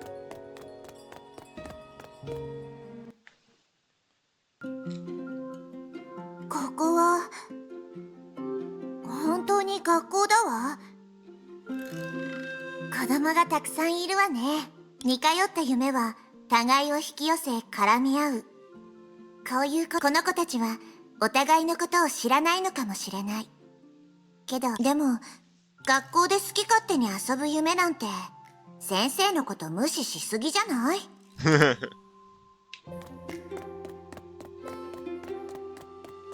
何して遊ぶ？一緒に絵本とかを読みませんか？ These are the boys that are making the rocket, これを right? 見て見て、それ。うわあ、すごいな。かくれんぼして遊ぼうぜ。いいよ。じゃああそこでしよ子供たちはみんな楽しそうにしてるわね。ある意味で夢から起こしたくなくなっちゃうわ。でもね、みんな夢が価値がなくなっちゃうのよ。どうだ、なかなかだろ。う。上手だね。これって飛行船、かっこいいね。そうだよ、学校より大きい飛行船なんだ。あの男の子が子供たちを引き寄せてるのね。もしかしたら変化のきっかけになる。こんにちは。あれ、君も僕の絵を見に来たの？ふっふん。見せて見せて。よくできてるわ。でも、はあ？そもそも君は誰？私はいろんな絵を見てきたから、その良し悪しが一目でわかるのよ。ちょっと年上だからって調子に乗るなんて子供っぽいよ。言ってみなよ。この飛行船ってとある冒険譚に乗ってる絵を模写したのよね。私もそうだよ。でもそれがなんだって言うんだ。なら主人公がいつも口にしてるセリフも覚えてるわよね。私は世界を飛び回って空の隅々に自分の名前。主人公は飛行船を操縦していろんな国を渡り歩いた。そして行く先々で出会った人たちはみんな彼とその飛行船のことを覚えて。そうだよ。だから僕は憧れてるんだ。いつかは彼みたい。でもこの絵にはあなたの姿がないじゃない。彼の夢をそのまま描いただけで何の変化もない。それじゃあ一人前の冒険。The two the heat of argument attracted the attention of even more, and before they knew it, they were surrounded こ by れでいい children. わね。話し合う人たちが多ければ多いほど、子供たちは自ら変わるきっかけを見つける。この夢に絡んでいる人たちもその影響。As you thoughts right through Theresa's mind, a soft voice came from her side. あなたは先生？ええ、実はね、私は他の学園の学園長なのよ。はい、さっき本に描かれた人たちは鏡で目標だけど、それに縛られ本物の冒険者なら開拓者の足跡をたどってもっと遠くまで行ってまだ誰もがたどり着けていない。ええ、そうよ。この数百年数千年の間、数々の冒険者が自分の夢を追いかけたから、人類それこそが文明。ならちびっこ先生、僕たちはどうすれば本物のちびっいけない。私は冷静沈着な大人のレディーなの。簡単よ。自分の夢から目覚めることが冒険者になる最初の一歩よ。誰だって夢を見る。 My God, this 夢の世 music, 界で bro. はいろんな想像を形にできる。でもそれだけじゃ足りないの。だってこの世界には夢で見るよりも面白い想像できないような存在がたくさん隠されてるんだもの。それって何？残念だけど私も知らちびっこ先生の嘘つき。嘘じゃないわよ。私が知らないのはそれがまだ作り出されていないから。その私たちの心？ええ、あなたたちは豊かなアイデアと想像力を持ち合わせてる。だからその手で誰もが見たことのない未来を描き、熱意で勇気を振り絞って最初の一歩を踏み出し、道を探し続け、まだ存在しないものを作り出せば、たとえそれが些細なものでも最終的には冒険者になれる。でもそんなチャレンジすらできないなら、あなたたちの思い描くカラフルでキラキラとした作品を見る機会。すごく残念よね。今は存在しないもの。そうだ、こんなのはどう？本よりもずっとすごい飛行船を描いて、それを作って空を飛ぶんだ。なんかかっこいいね。俺も一緒に作るよ。僕も。 The children got into an animated discussion and started painting on paper with great gusto.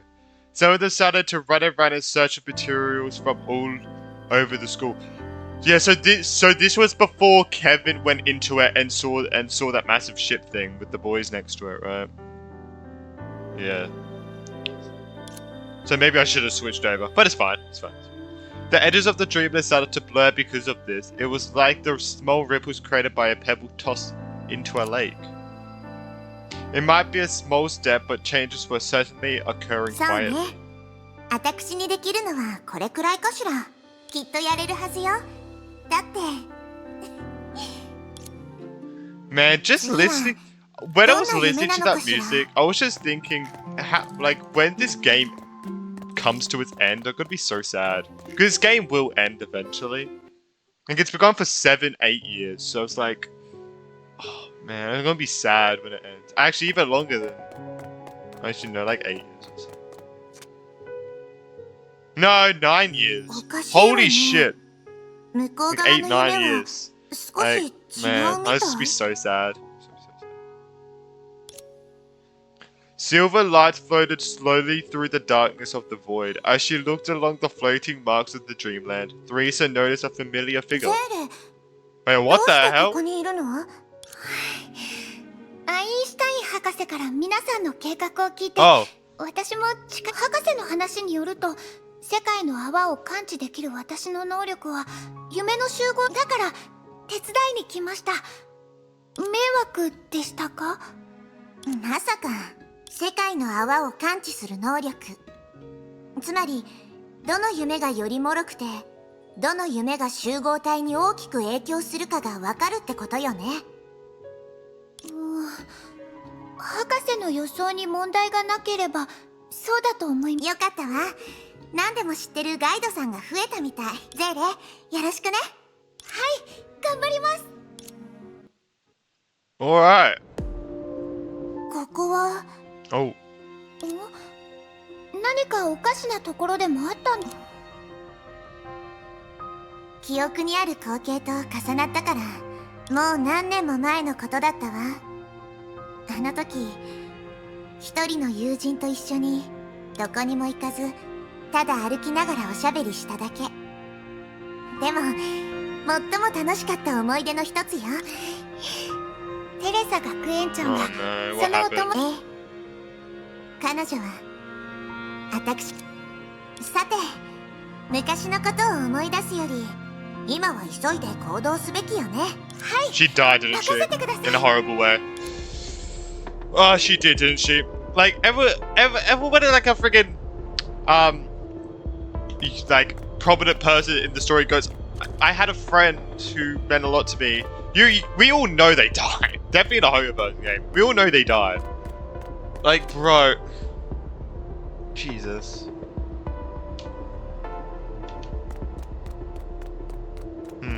No one's speaking? Yeah, this stream doesn't look too...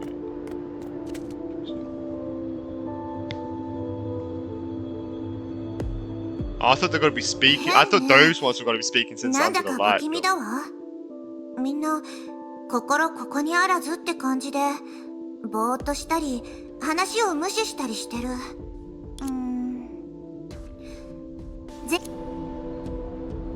Okay.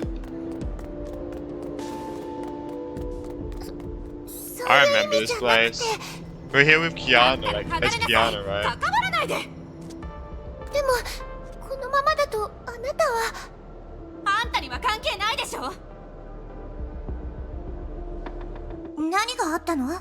この方が辛そうに見えたので何かって。あんたも仲間なの？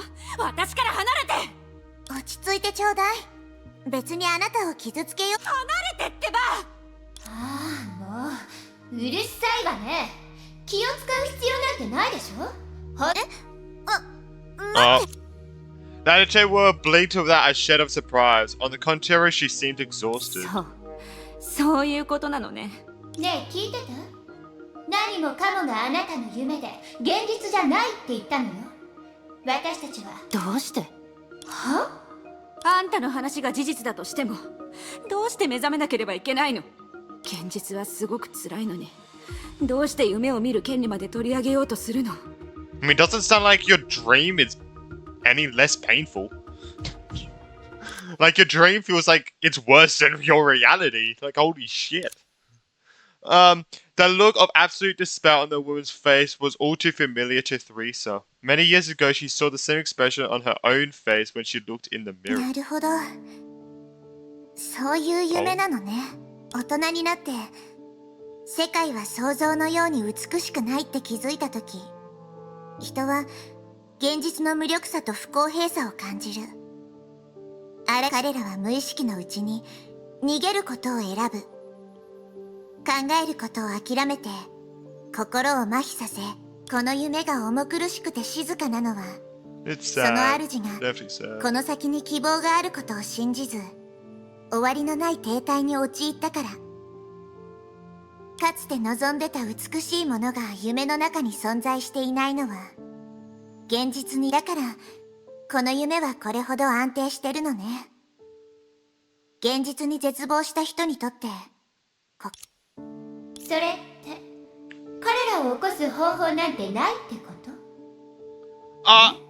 No, I don't think that works. I mean, what was it? Those two sisters tried. Well, one of them really tried to snap like the other, and I mean, it didn't work. So. I forgot their names now. The ones with the tails, they're pink and blue. For some reason, I forgot their names. かつての私もこんな夢にとらわれてたから。あの頃の私は生きる意味を理解できずにいた。Lilia and 人工生命である the 私 other は one. Lilia and the... 他の集団に溶け込むことができず、ただ無関心のまま生きてた。彼らと同じようにあの頃の私は夢を見ず、未来にも期 And 待してな Resilia. かった。 Lilia and Resilia, sorry. Lilia and でも Resilia. そんな時、私はさっき話した友人と出会ったの。彼女も幼い頃から暗い部屋で育ってきたから、外の世界のことは私と違って彼女は奇想天外な考え方をしてた。彼女は様々なプレゼントをくれた。彼女が育てた花や鳥たちのために作った巣を見せてくれた。彼女曰く、自分を抑えてる人こそ心の中で美しいものを願ってる。だけど手に入らないからこそ彼らは前に進む勇気を失ってしまうの。彼らが必要としてるのは一つのきっかけだけ。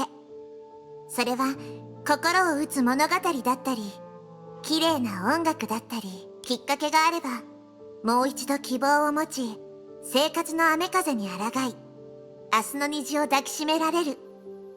ただ窮地を打破する勇気と力があることに気づいてないだけなの。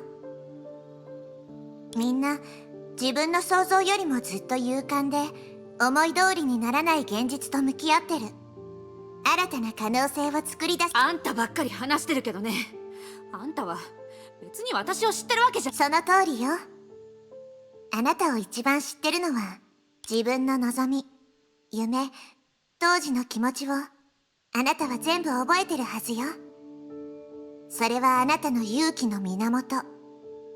前進するためのずっとここに残っててもあなたは満足することなくただ時間を無駄にするだけ。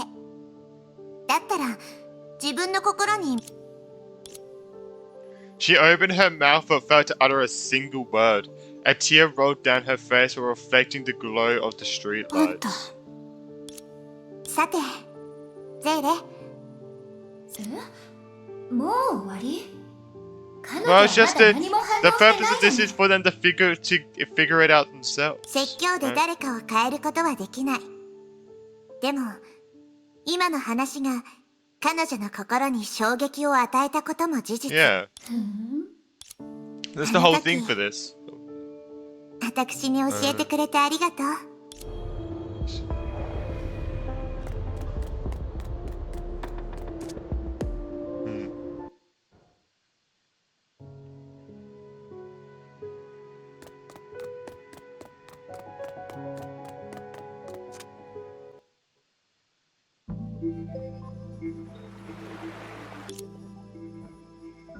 Oh, I was about to say what the hell has happened to that, but don't worry. Too like that. Waves hit the beach as the warm midday sun covered everything in rays of lazy sunlight. The huts scattered around the area weren't luxurious. Conversely, they were so simple that they seemed out of place in a sweet こんな夢もあるんですね。とてもリアルな気がします。でもそれならどうして夢でどうしてかしらね。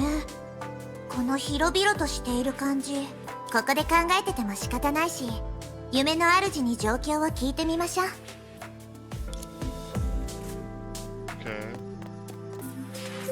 こんにちは。おや、お嬢ちゃんたちは夢から目覚める。彼ってここが夢だ。そうよ。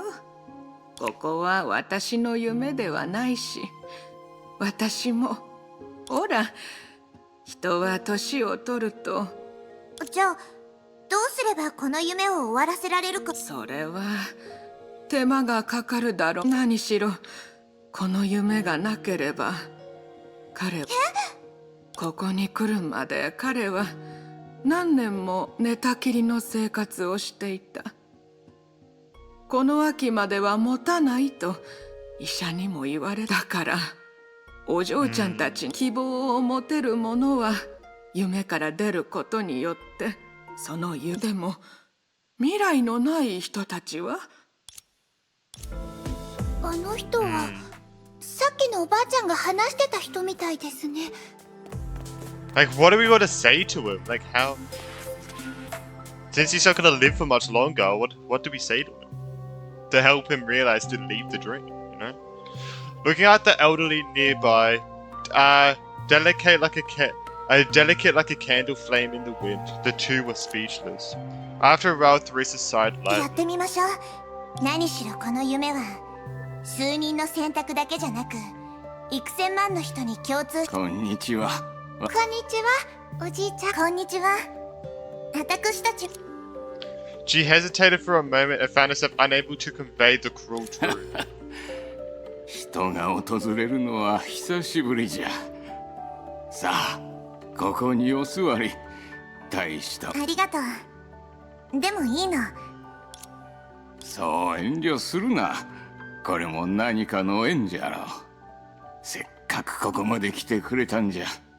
本当に大丈夫です。そんなに長くはいませんから、そこまでする必要は。ここがわしの夢じゃからか。ええ、ここが。若者よ、あまりじい邪魔のない海辺で朝から晩まで最愛の人とわしにとっては贅沢する。年をとって初めて気づいたんじゃが、わしの本当に欲しいものはそういう若い頃は多くの過ちを犯し時間を無駄にしていた。年老いて機械で命を維持するようになってようやくわしは手にしてきたものと引き換えにこの偽物の夢に居続けたいと思う。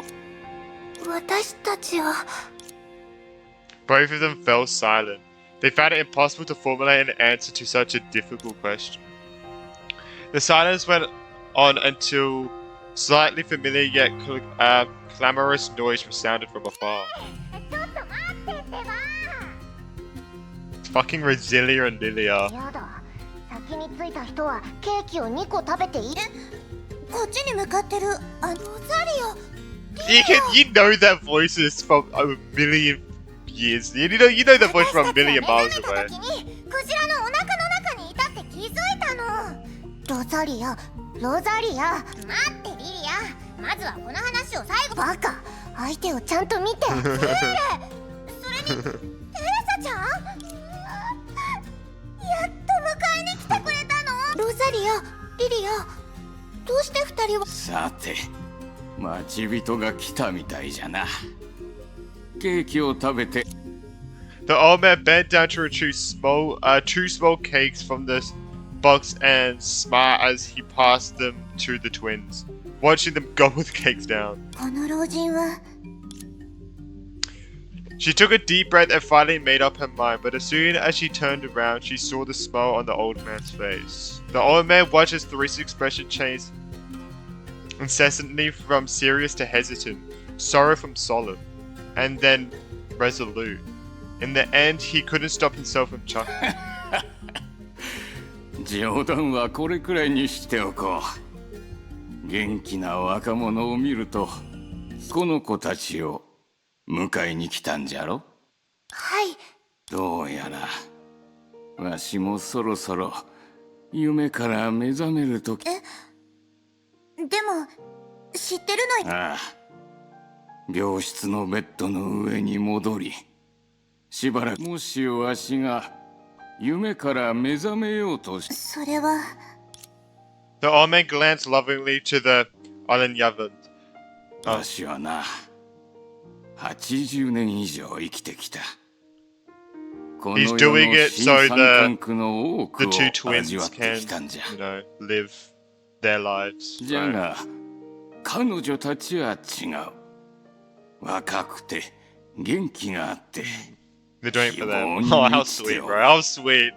Oh, fuck. 古い命はこの世界。いいえ、この夢を諦めて。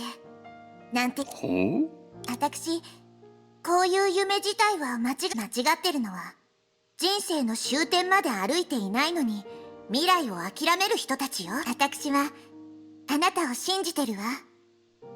きっとこの二人の世話をしてくれたように、そして、今のように、夢の外には彼らを待ってる生活があるって教えてあげて。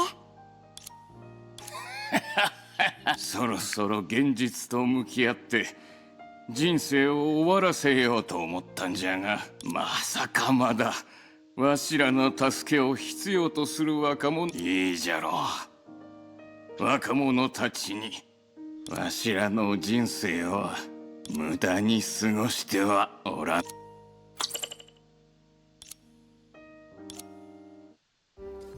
Ooh! The sea of light remained silent no more. In the boundless darkness, tens of thousands of dreams clamoured and churned, like a huge beast awakening from its slumber and freely stretching its body. A glimmer of light broke away from the bowl of light and floated up into the darkness. A soul that faintly flickered between pink and blue lay within it. After that, more and more soared up into the air, like a scattered Milky Way vanished before their eyes. これはまさか自信。バカ、私たちが夢を出るんだよ。二人を安全な場所に案内するね。じゃあテレサちゃんは？私とゼーレにはまだ仕事が残ってるの。この夢は解体され始めたばかりで、より多くの人たちに加わってもらうにはまだまだ努力が必要。じゃあ私たちも一緒に。今回は私もロザリアの意見にJust like that, the squad tasked with liberating the dreams grew. The Valkyries and volunteers volunteers in the dreams did their best to fight back against the spiritual Adam. But Project Stairwell was not that simple. The situation is the same even for Kevin.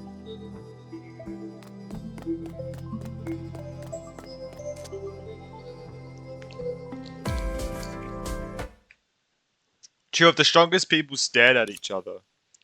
They reached the limits of the human body in their respective eras, and they had undoubtedly taken completely different sides. Yet now there was nothing but silence. Logically speaking, this wasn't a normal form of silence, but a quiescence formed from two great forces neutralizing each other. But in reality,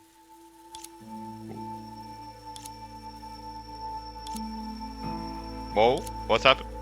Previously, in order to observe the civilization he reshaped, just as he'd done so 1,000 years ago, the man walked alongside time and searched for dreams of the past within his own shadow.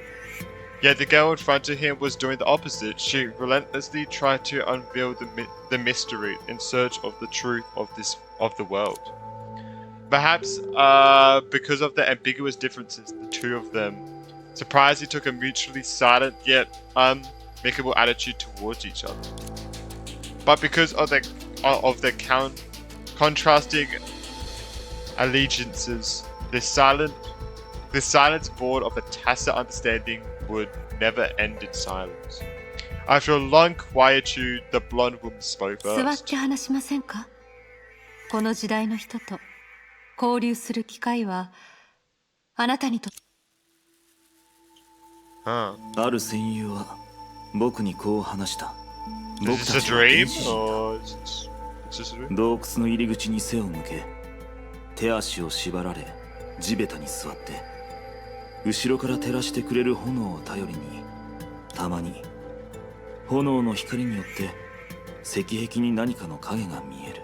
影が僕たちの全てなんだ。それはあなたの足元にある特殊な影のことですか？いや、これはキマイラによる現象だ。人は夢の中で自由になれるが、崩壊獣は夢の中でのみ考えること。キマイラはあらゆる崩壊獣の夢を集め、人類の夢の中で。もしその話が単なる比喩でしたら、問題はよりシンプルになります。何が言いたい？フカさんはすでにその洞窟を出ています。だからあなたにだってでき。そうかもしれない。成婚計画がなければ君たちの世界に溶け込むには決意が必要だが、難しくはない。本当に難しいのは、それをした後に全てをどう捨てるかだ。オットーのようになりたくないんですね。そんな必要はもちろん。君たちにとって僕の傲慢を何しろ、最初から僕は棺桶を作る役割を担っていた。世界が滅亡していく日々の中、毎日たくさんの人が死んでいく。そして分かりやすいことに、条件さえ満たせば人々はありったけの知恵を絞り、さまざまな棺桶、墓地を作り出す。それは人類の未来に何のメリットもないが、文明のためにしなければならないことだ。成婚計画と何の違いもない。そうかもしれません。ですがポジティブな視点で言えば、戦場に出る戦士たちは手紙を用意します。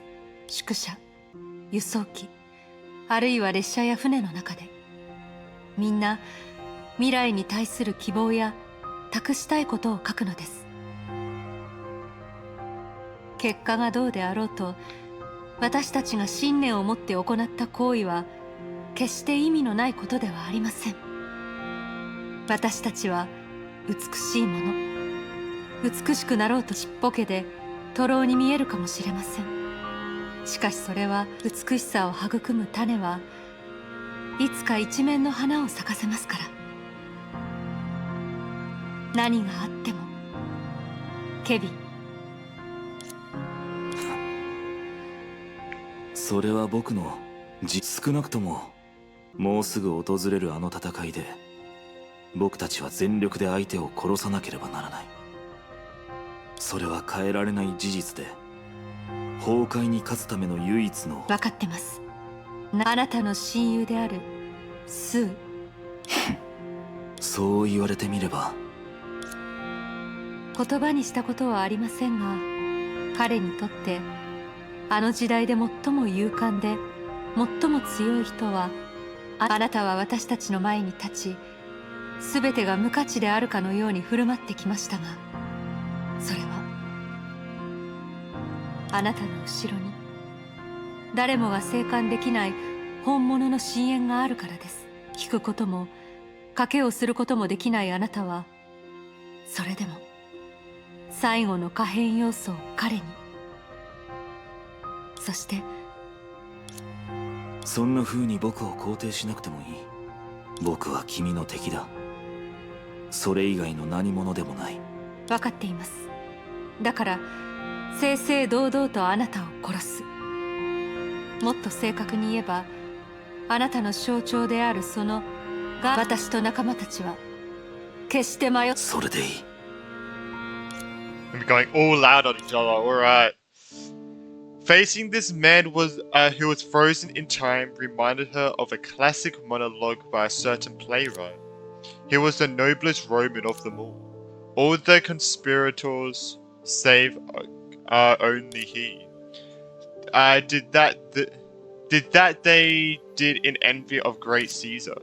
He only, in a general honest thought. Bro, what the fuck am I reading?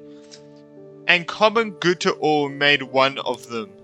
His life was gentle, the elements so mixed in him that nature might stand up and say to all the world, this was a man. ヘクトールは I don't know what the 王 fuck I 国 just が read. 陥落することを知っていて、アキレウスも自分が死に向かっている Achilles? ことを Or 理解 Beyblade した。 Burst? I'm sorry. しかし二人は後ろを振り返ることなく戦場に向かった。私たちの神話を用い、あなたはそういった偶話を残しました。まさか最初からこの決戦を予想していたんですか？いや、そうなってほしいとの。He paused, but did not continue his words, and so the girl replied again. 私たちはキアナを、あらゆる人類の律者を信じています。もちろん別の角度で言えば、 Is this in reality or a dream? あなたのことも信じています。面白い。As it was said, Kevin Kislana was a name that was bound to be questioned and criticized. The power he possessed was at a height that no one could reach, but even such power wasn't reliable enough to face finality. He was once a leader of humanity, yet now he had pushed humanity to the brink of extinction with his own hands. His contributions and crimes are almost impossible to judge. But there was one thing that no one had ever denied. No matter how he lived or how he might die, Kevin Kislana was a name that would always be 別れの時間だ。最後のカスラナに。ええ、そうさようなら。最初のカスラナ。You always forget he was the first one. The man walked away once he finished. As he turned around, that figure no longer belonged to the first Kislana, but to the last Honkai. Truthfully speaking, to communicate with another as a human was an unexpected gift to this man. But that could not change anything, especially the project he'd taken on since a long time ago. Everything also remained the same for the girl who stayed. As she composed herself with deep breaths, the girl attempted to awaken something that had long become one with her. The plan she sought to bring to fruition was simply seemingly resistant to all external influences. And when this conversation between Kislanas eventually turned into a conversation between warriors again, just like when they first met. I always forget that fucking Dorinda was the original friggin' Kiana. I keep forgetting like that. Until it reminds me, I'm like, oh yeah, true. Fuck. She should hold her weapon tight. Yeah. God damn it, man. God damn it. I can wield a blade as my weapon because only I can break it with my own hands. The man once made this judgment, but if he could see the girl now, clearly he would face a different answer. I can wield a blade as my weapon because I have become one with it. Regardless, the name Durindal held two meanings as well as for the other besides the girl herself. He represented power capable of splitting the continent. Oh, the continent. Yeah. And thus she ascertained a certain truth. There are just some words I haven't seen for so long, but I know how to say them, but I just can't read it because I haven't seen the word for so fucking long, man. Like, I haven't seen the word continent in so long, but I know how to say it. Jesus. Dreams were as fragile as bubbles. So, when this project of dreams took a turn, everyone felt nervous. 皆様、ごきげんよう。こちらはリタロス・バイス。バルキリーたちが奮闘し続けた結果、聖婚計画が作り上げた夢の集合体は、すでにぐらつき始めています。長光様の計算からすると、現在の状態であれば、夢の塊はおそらく35日少々お待ちください。申し訳ございません。先ほどデュランダル様が先ほどケビン・カスラナの本体から Okay, so that was in reality, I'm guessing. Please let me know if the conversation between Kevin and Durindal was in a dream or in reality. I feel like it was in reality. I don't know. 現在のモデルを基準に計算すると、夢の塊の解体はケビンさんの影によってすでに閉じ込められている人の夢を拡張した夢の塊から薄めた夢の塊へと導いたとはいえ。待って、全く違う存在って何よ。長光を呼び、やっぱりテスラ先輩なら焦ると思う。あんたも聞いてた。じゃあ早く説明しなさい。簡単に言うと、ケビン本人は知らないかもしれないけど、彼に支配された終焉の力は So it's just mending what we destroy. Oh. 具体的に言うと、意識的もしくは無意識的に人類の夢、はい、Oh. 法怪獣は夢を通して考える。みんなもこの情報を知ってるわよね。ちょっと、それはただの比喩じゃないの？確かにその通りよ。でもその表現なら、今のケビンが夢の塊に与えてる人類の考え方は名夢を共有することではなく、物語を作ること。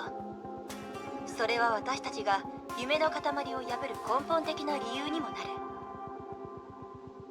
しかし法怪獣にとって名夢はその全てで、聖魂覚醒者の物事をつなぐ天性のように、それがあるから法怪獣は聖魂計画にとって天然のそして創造とは完全に無関係だから、聖魂覚醒者に対するような力の導きは法怪獣に使えない。とにかく具体的な技術はみんなに送っておいたから確認してみて。 Okay, interesting. つまり僕たちの行動に問題はないが、それでも一体何なの？しかしそういった状況ならテレサ様の夢食いの能力に頼ることはできないのでしょう。理論上問題はないが、おそらく効き目はほとんどない。もうあと一歩だっていうの。The expression she made at this moment was extremely rare for Rita, who always claimed to be a mage. Elegance isn't innate after all, it is a technique. Its basic requirements in the calm restraint of emotions. But the possibility she thought of now was too ridiculous. So much so that it was like the ravings of a child. Power of finality, dreamlands, shadows, cocoon. If you neglected their complicated backgrounds and considered them literally, she recalled the confident boasting she heard in a bubble universe back when she was 17 years old. This was a grand project, it's almost flawless. It just lacks an executor. Become the breaker of the world. The nature of what we want to do is the same. We're merely expanding our target of destruction to the world. 夢でも実物があるように扱えるなら影という存在は Just as the T-symmetry of geometry can change the location of its target. The fucking what? Okay, sure. From outside the circle to the inside of it. ちょっと The same irritable voice brought the maid back to her thoughts. Considering the professionalism of the two professors, she decided to tell them about the ridiculous possibility. A supposition might seem absolutely absurd in the beginning. They were well aware of 実は that. 少しリスクのある策を思いつきました技術的に可能かどうかはもう可能かどうかは話してみないとわからないです。早くしなさい。今はアイデアが一番。 The desperate Dr. Tessa would never have imagined that. Their judgment would entirely change the passive attitude humanity had against the power of finality. Of course, it still required the help of different people with different types of powers. If one was to describe this plan in the most representative manner, only those with morals can love and hate. Those who presume morality can do no wrong. ああ本当に全然違うね Oh, yeah, shit, we're back here, okay. A man twice ran, far away from AEHQ, the woman had a better view of the allegations weakening and the others after she returned. やっぱり賑やかな方がいいよね So you're thinking of it like literally a cocoon, literally finality. Interesting, okay. Unlike her experience while liberating the land, her descendant from the sky even scarred some children. This place was no longer so desolate due to the previous efforts. Despite her desire to slowly enjoy the scenery here like a tourist, the heroic woman's footsteps did not stop even for a moment. She knew how important this visit was for the risky plan. お寿司様は確信してたみたいだけど式の律者は本当にここにいるのかな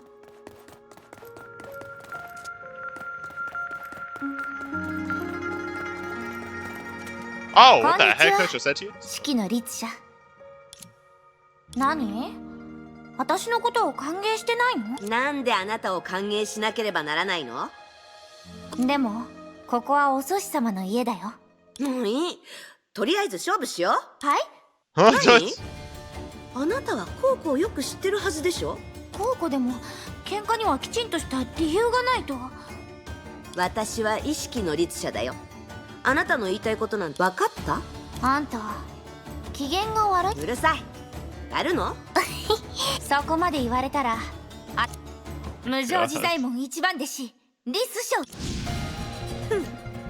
あの両層の実力の何割を持ってるか見てあげるよ Oh! Jesus, man, that was crazy.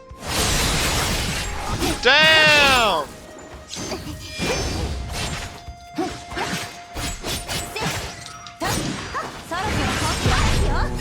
God, that sound is insane.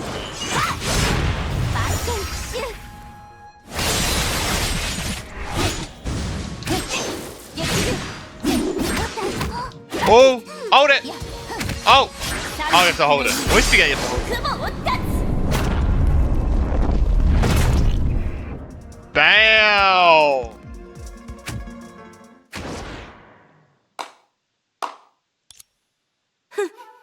悪くないあなたの技はあんた満足そんなわけないでしょ私を説得それだけで満足するわけないじゃないこれは別に説得じゃないよ私が言いたいのはそんなの別に私にはあなたのお寿司様に手伝ってもらえばいいじゃない私は何度も助けたんだから次は彼女の番だっていいでしょお寿司様にはすべきことがあるでもこの世界には絶対にあんたが必要なのそれ誰に教わったの？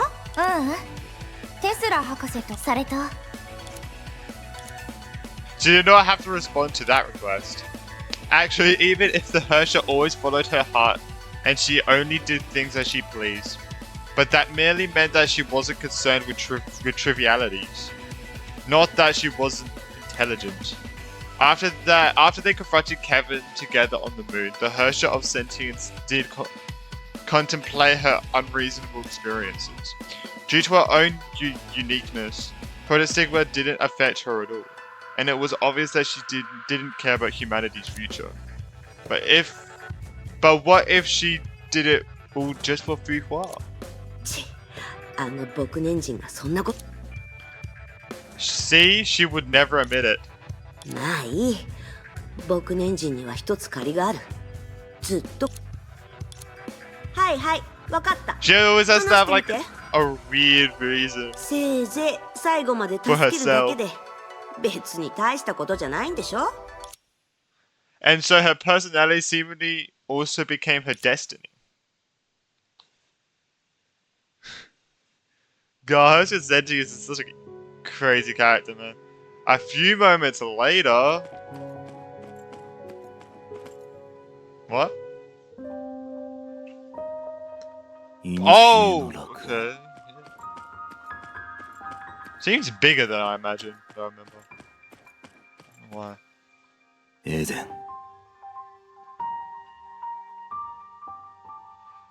After extremely careful observation, the man finally determined that this scene before him was no coincidence. Just like how even a monkey can quote Shakespeare.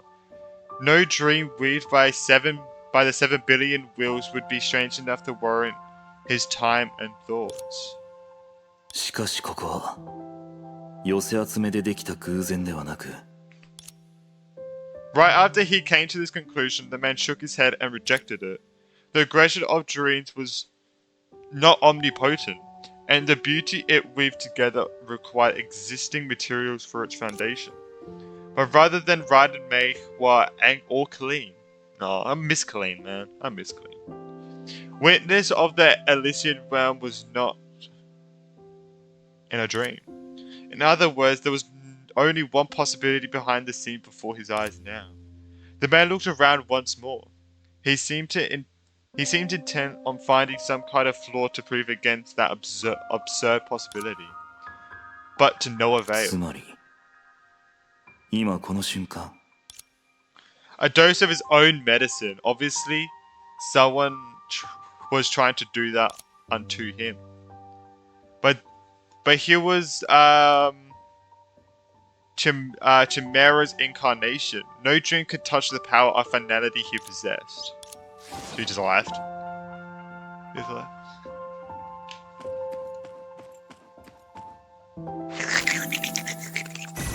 I ate it. Sorry, had to listen to that. There was a planet with no atmosphere in the dreams of Honkai Beast. There were no seasons there, and the dark soil consistently burned under the hot sun. Finality served no purpose there. Everlasting death consumed the entire planet.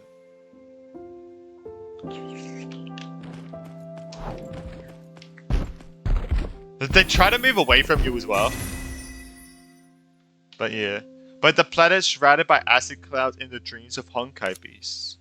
There, a day felt like a year, and beyond the clouds, the sun rose from the west and set in the east. Finality had long finished its work there. Everlasting death consumed the entire planet.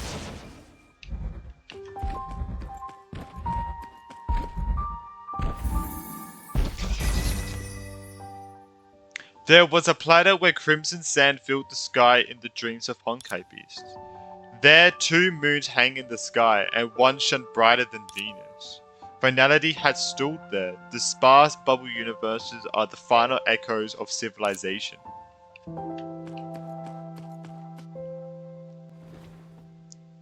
Whoa. Hershey sentience? くだらない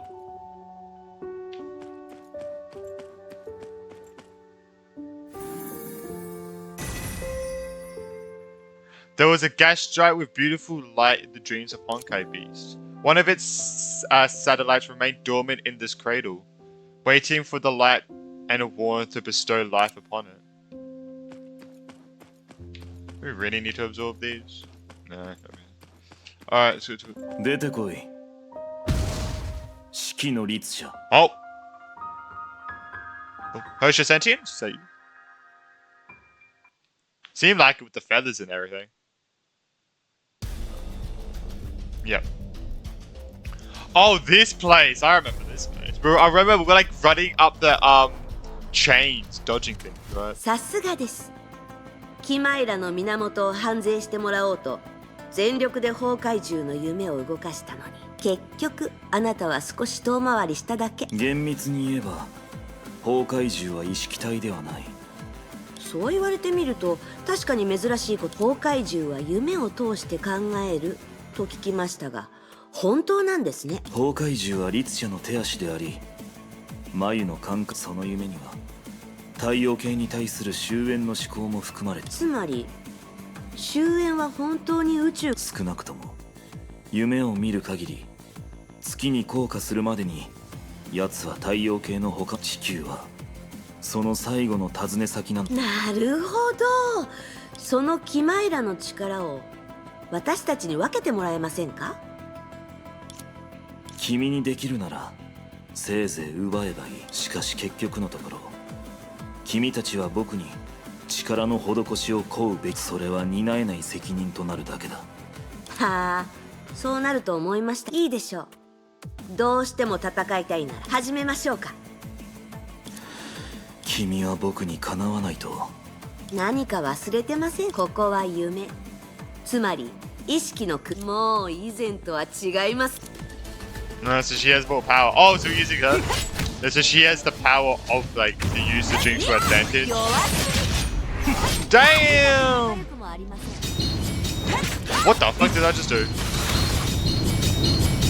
Oh, you have different attacks. Use. That's sick. I can change to this one. Yo, that's so. Oh. Help me! Oh, you're kidding me.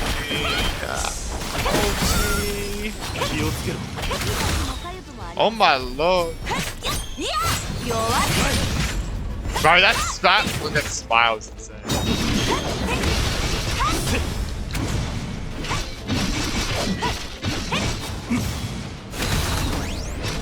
Ah.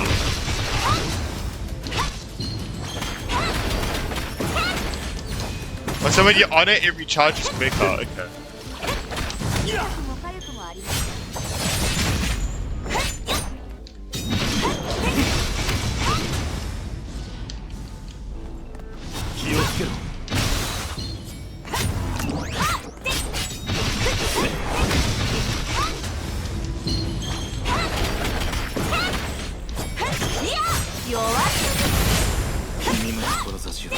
Ah!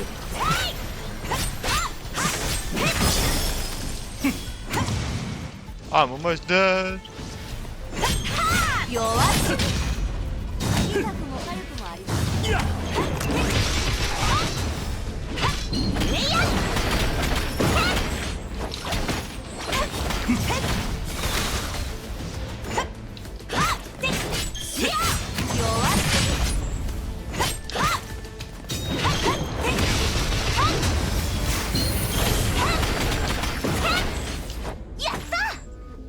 Oh, whoa!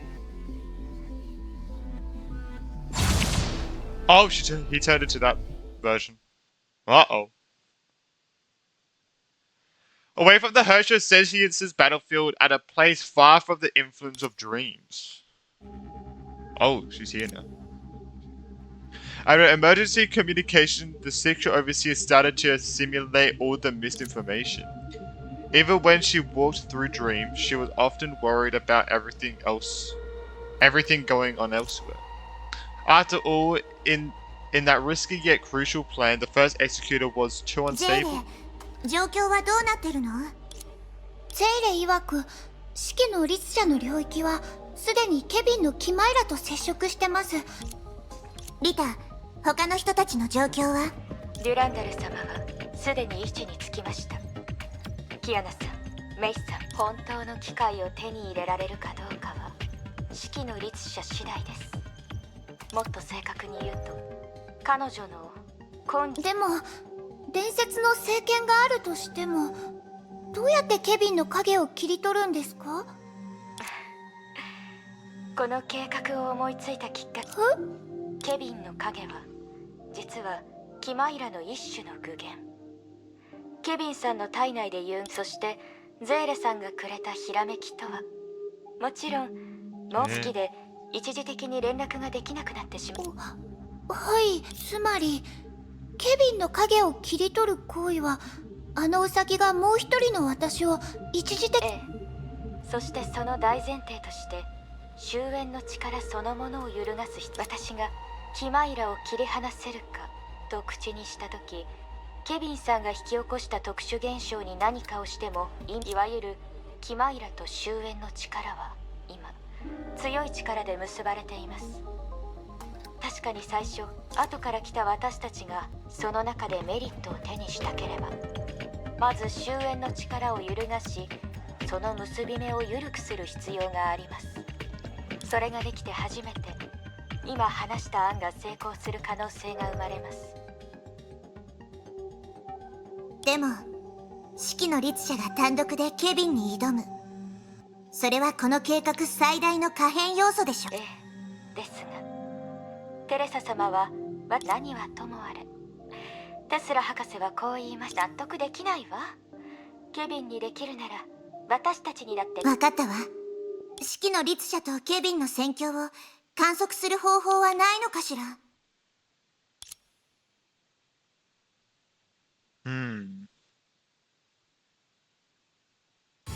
Interesting. The Urchin Sentience always refused to give up on things, but at that moment all she could feel was fear. This shouldn't be the case. This body of hers, equivalent to a vessel of sentience, was made for destruction. Like many of her comrades, even if she did not have a similar will, she had an exceptional talent. A talent for slaughter. But this was the problem. If she was born as a hunter, where did this fear come from? 楽にしてくれ、フワ。これ以上君が自分を傷つけないようにした。ただそれだけだ。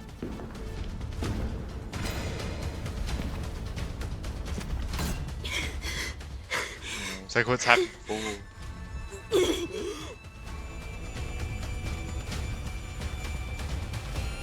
そこまで無理をする必要はない。何のために時間を稼いでいるのかは知らないが、それが君の限界だ。指揮の律者。これはまた、こんなことありえるの？大口を叩かないでください。意識の空間で意識の律者に勝てるとでも？前例があると君は知っているはずだ。いいでしょう。やりましょう。結局のところ、あなたのベースは融合戦士。僕年人と同じです。律者。For some reason, he spoke as though he was absorbed by a bygone memory. But he was not like a certain comrade in arms from the past, with a habit of being calculated. 君が何をかけたのかはわからないが、全力を尽くして君の武芸を全て見せるといい。はい？彼女の記憶だったものもあるが、今の君は紛れもなく彼女よりずっと多くのものを持っている。僕は彼女に過ぎ去った時代にふさわしい墓石を選んでほしいと言った。だから今回は最初から全力で君の器を見せるといい。指揮の律者。そうして初めて僕は君を殺す直前にOh shit, I am not ready. Oh. 私にそこまでさせる人はまだ生まれて This き has て less ま health せんよ。 now.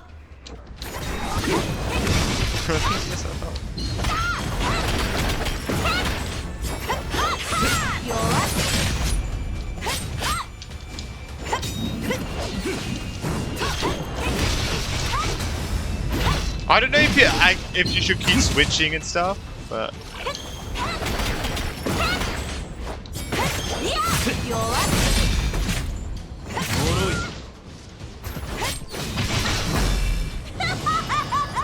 私は全てを変えます。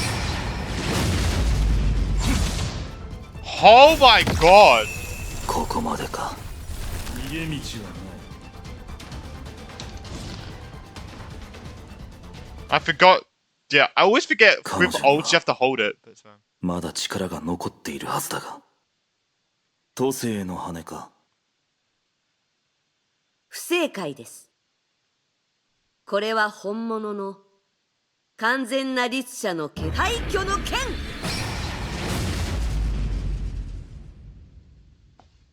Should I crush the space? A crack appeared on Diabolical's horn. In the distant past, he traded his ability to dream for discipline, rendering Fengo down useless against him.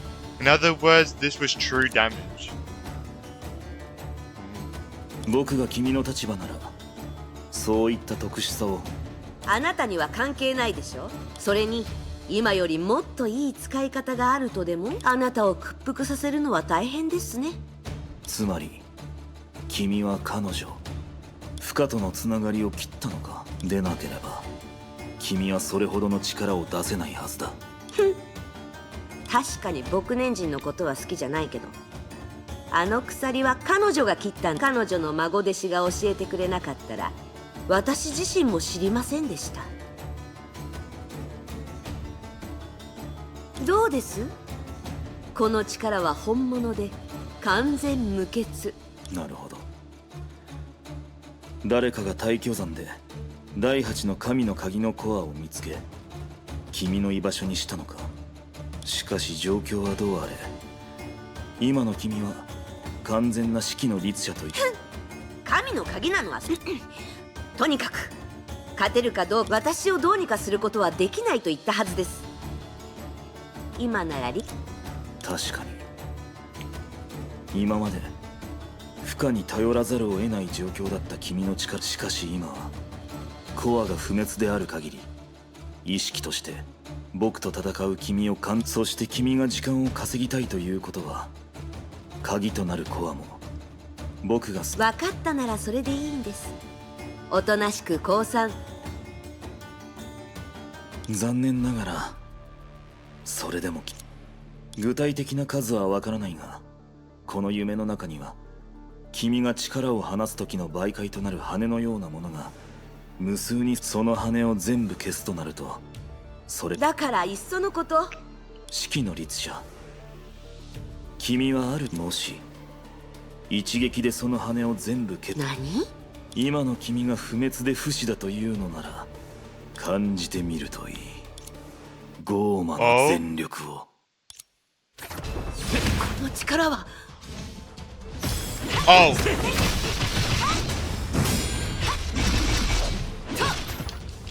Shit. Oh shit. Oh shit.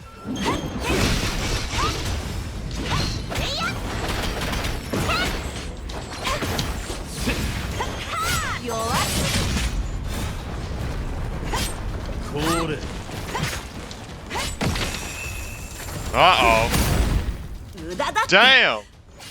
Oh, we just heal up. Nice. 私は全てを変えます。 Boom. Oh, oh my god.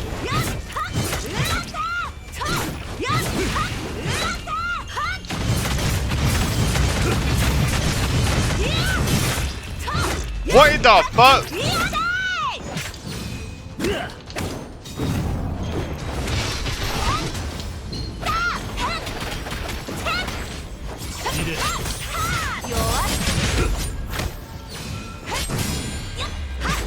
Let's parry that, insane.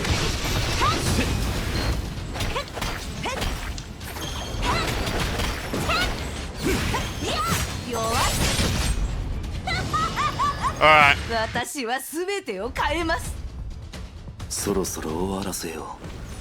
指揮の律者。Oh. Uh-oh. Think we died. 確かに君は彼女ではない。それでももっと分かりやすく言ってくれません？君は律者だ。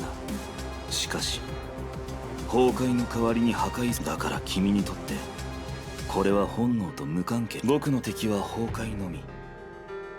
しかし崩壊の書だから君にとってこれは存亡と無関係だ。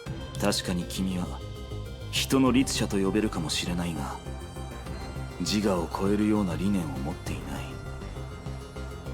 だから君にとってこれは信念と無関係。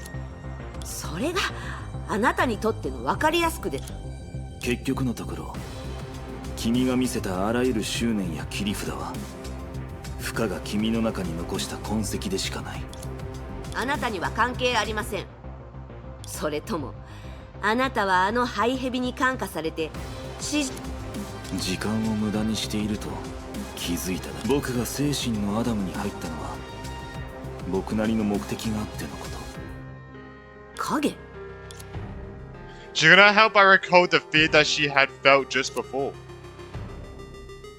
Just as she had shown respect for Dr. May, perhaps that too was an instinct that was imprinted on her through memory.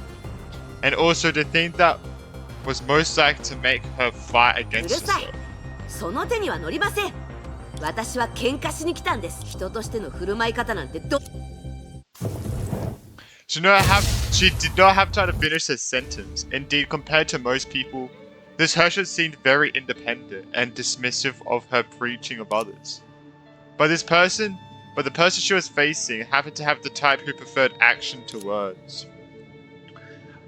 Up from the weapon named Might of Unyutu rose a flare that a normal person could not directly look at. It rose high up, wrapping around the space that belonged to the Herschel sentience. From the start of this battle, the man had not made a move of this magnitude. He had become determined to finish this. As for him, it was easy enough to measure both their strengths. This form that took the blow had no time to even utter a cry of surprise before it dissolved into nothing. Other than not truly dying, this Herschel had indeed lost everything. With a look of disdain, the man quietly extinguished the flame he had lit, just like his interest in the fight against her earlier. He thought that measuring her power against the Herschel of humans would prove his time here slightly more meaningful, but the result disappointed him. 行こう。 Oh! Well, he's got. Alright, let's go. Here we go. なんだ Oh.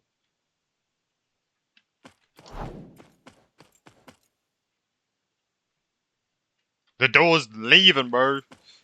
Can't you leave? 何度も言ったでしょ。 Oh.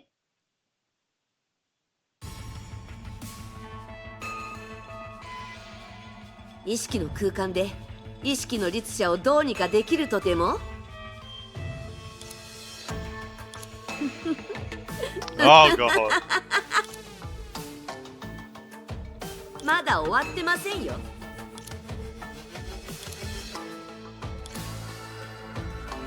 なるほど。その羽たちは都政への羽の媒介ではなく君が夢から借りた力だったのか。ようやくわかりましたよ。みんながあなたを強者だというのに。確かに僕はもっと早く気づくべきだった。今の君の本質が神の鍵のようなものならそういう力を持っている。 Only man did this man realize that although the girl in front of him was often regarded as a child due to her childish disposition, she was born as a Herrscher, an envoy of annihilation and the psychic of immeasurable destructive 君は power. 夢を汚してそれを自分の力にしたんだろう。その通りです。手札が尽きた？冗談じゃない。意識の空間にいる私の手札はあなたが作ったすべてです。Oh? かかってきなさい、ケビン。 Gonna use the あ powers なたに against him? すべてを壊す力があるとでも？四季の律者、僕を刺激する必要はない。Consecutive, they or not, the consecutive, what is that? I don't know. Or not, the man looks at the shadow behind 君は himself. 人類に What よっ was て that 構築された cautiously? 夢で僕の攻撃を防いできたが、その夢は実質的なダメージを一度も受けていない。その一部がダメージを受けきれなくなった時、君は他の部分が代わりになるように。だから僕が君を倒すたびに君に余裕を感じていたのか。しかし夢たちが君を守った時別に彼らのことは気にしてません。ただこうへなければ今の私が体すら持っていないような。どうやら君の目的は果たせそうだ。その戦術は確かに尋常ではない。弱点はあるが、僕がそれを回転が行われた瞬間に君を一撃で倒せるような隙は存在しているが、君は意識を熟知している。僕がその隙を見つけようとしても予想以上に時間がかかるはずだ。考えすぎです。机上の空論では四季の律者を倒せませんよ。では君はその結果を知っているのか。君が夢を回転させられたとしても、君が夢を自分の一部に変えている。君たちが精神のアダムを逆転させることができなかったら、夢はそれにこの戦いの時間が君の予想を上回った場合、たとえ1万人の意志だけでも君の5000年の記憶とバランス、その時君は完全に違う人間になるかもしれない。だったら何ですか？僕を引き止めるためだけ。誰が代価だって言ったんです？今まではあなたの言う通りでした。律者として生まれたことも、牧年人の影響を振り切ることができないのも、鎖が切れたとしても。だからこの状況が続いたら私は何者でもなくなるのでしょう。あなたが言った話は本当に代価として成り立つと思います？君は自分の意志でなりたい人間になる。僕の言う代価は君からしたら一つの形に過ぎないのか？もうあなたがバカなのかどうかわからなくなり。でもあまり傲慢にならないでください。私の攻撃が本当に効いてないと思って隙を見つける前に夢の中で先に倒。構わない。僕は君というよりこの戦いがずっと続けばいいと思っている。もう気が狂ったんですか？こっちはまだ始め。正直に言うと、だから今日君が見たのは聖婚計画の執行者ではなく、だからかつての時代の第八律者はケビンと縁がある。それは彼が人間ではないものになった。第八律者の能力が再び使われた時、人類としての市場も含めそのものを長く蹂躙することも厭わない。Oh?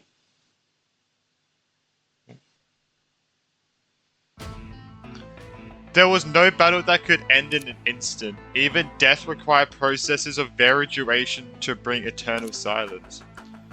But it was not the same victory and defeat. It's the same match. Similarly, ever since the man first swung his sword, the winner of this battle had already been decided. Even though she had already known that she was no match for him, the unfathomable difference between them seized her heart. She did her best, however she could only achieve darkness and defeat. She did it... Well, what? That didn't matter. Human life was defined as such. She merely used a special way to feel those emotions that originally belonged to ordinary people, but 夢の中なのに彼との差がここいえそんなわけ君に2回目の投稿 the man had the right to speak this way. Clearly, the domain that had once belonged to the Herrscher sentience could no longer be found. It was obvious that she was the first to falter in this battle. 絶対に無理 For some reason, she did not face Kevin when she sound. Wait, what the fuck did I just say? For some reason, she did not face Kevin when she shouted. Instead, she turned her head to the sky like a defiant child. 私一人でこいつをボコボコにしてやる She sounds like an ass. However, just like in the past, the man was not interested in responding to his opponent's yelling at all.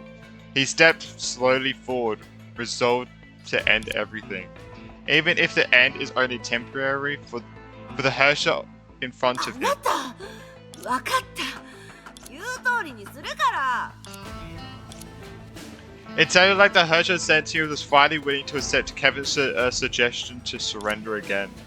But in the blink of an eye, the man, relying on his instincts cultivated from battles, turned around and held his weapon up. The unexpected exchange of blows brought the belated explanation for the man's earlier doubts. I would knock him flat myself. When these words were uttered by the Herrscher sentience, she had turned to the sky because those words were not meant for Kevin. The words were meant for the reinforcement she was not willing to accept. Oh. すみません今のあなたの相手は私です So for God's sake, another one. 夢の中で僕と戦うつもりはないと思っていたんだが What? I'm pressing. やめるように式の律者を説得してくれるなら僕もここで Oh, we're doing zero 君 damage. たちを Oh, 追撃した so りしない Durandal's losing this. Alright, nice. 君たちの必要としているものを僕は持っていないそれが終焉の力だとしても君たちは僕を通して探すべきではないケビンあなたは何かを誤解しているようです確かに私はあなたと戦うつもりはありませんあなたの影に興味を持っているだけです影なるほどこの夢の中にあるキマイラの投影のことか君の聖剣がそれを切り取ることができたとしてもそういう無限包容は何の役にも立たないそれはどうでしょう Uh-oh.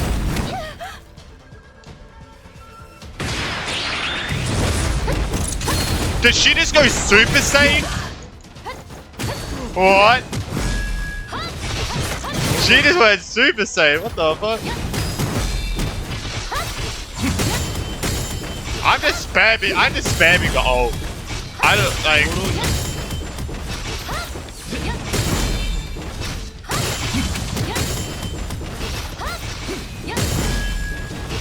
Doing stuff.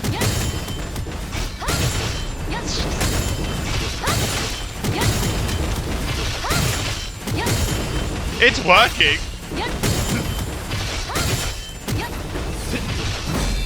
Oh. Oh. Alright.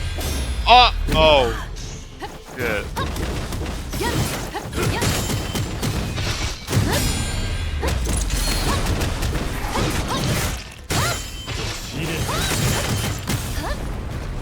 Whoa! Whoa! What's happening? What is happening? Oh my god, what the fuck? Ah, shit. Oh, he used his wings.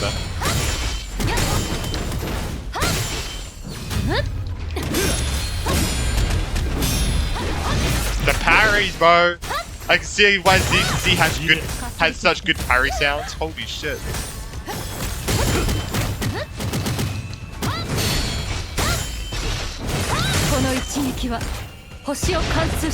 How is the bow? How do you use a bow like that?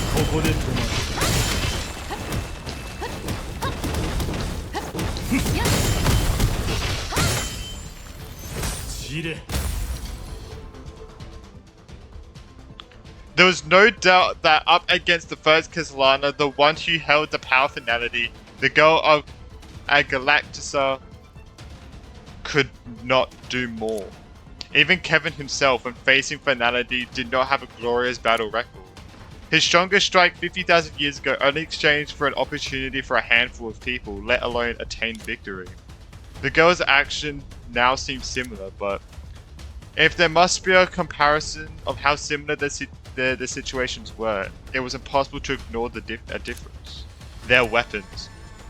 For example, when the Herrscher Sentient recalled Kevin's strike, all she could think were the flames that covered the sky. The Key of Destruction, Judgment of Shamash. Even with his strength, the man still had to rely on a weapon when he made his final stand. But now it was not the same for the girl. Many years ago she had already obtained a weapon that was no less powerful than the Divine Key, a holy blade called Rundu.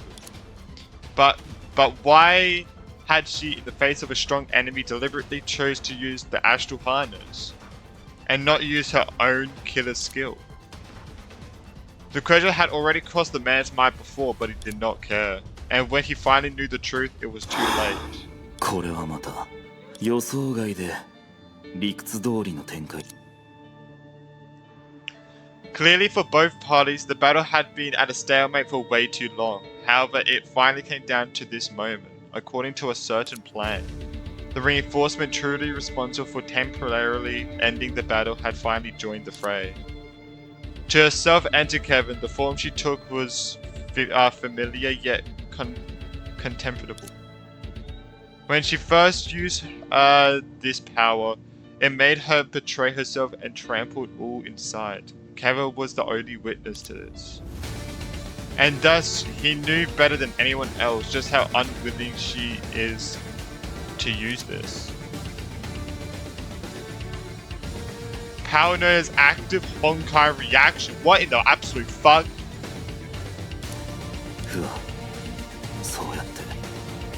This is the one we saw. This is the version. Is this the kind of the version we saw during the Honkai Impact 3rd X Star Rail video? This is the version we saw, right? Well, not as detailed, I guess. The holy blade that should have appeared in the hands of his successor took on a different look, and instead was held in the hands of this old friend in front of him. From the time the Herrscher of Sentience appeared to challenge him, their plan had been put in motion, and at this moment they finally reached their goal. With a weapon that no one expected her to use, the girl dealt a blazing blow with the power of active Honkai reaction, cutting something away from Kevin. That thing in her hand had turned into a torch. It burnt fiercely and was full of Vitamin? すべてをかけているわけではありません。ケビン、かつてあなたは自分のすべてをかけて未来のために半日の時間を稼いで今度は私。Oh.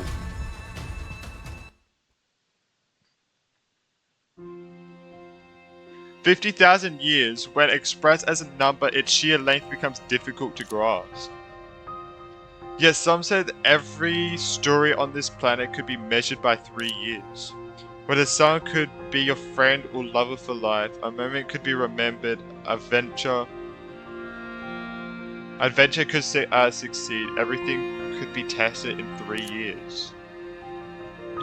50,000 years was long enough for these life-changing moments to occur 16,000 times. And the two worlds separated by this time span would be entirely different. The people of the ancient age faced a strange world that the people of today could not understand. They followed strange rules in their daily life. One must above all pardon these happy souls who chose to go on a pilgrimage on foot, who walk along the shore and who look without understanding. Upon the horror of the struggle, and the deep sorrow of the vanquished.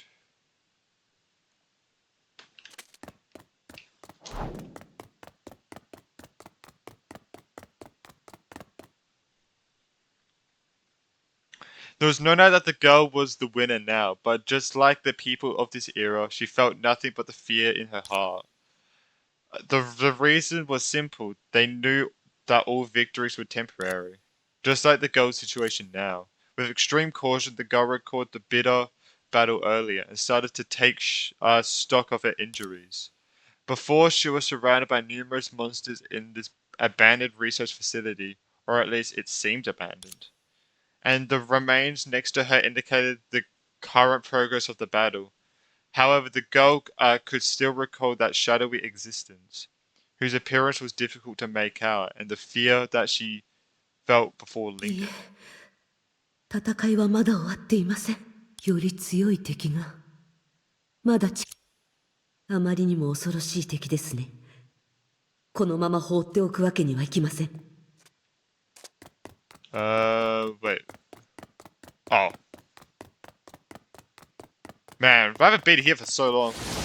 崩壊は必ず消し去ってみせます。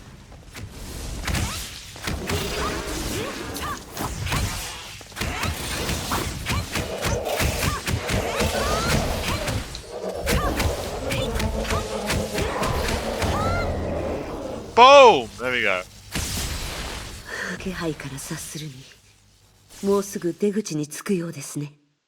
急がなければ。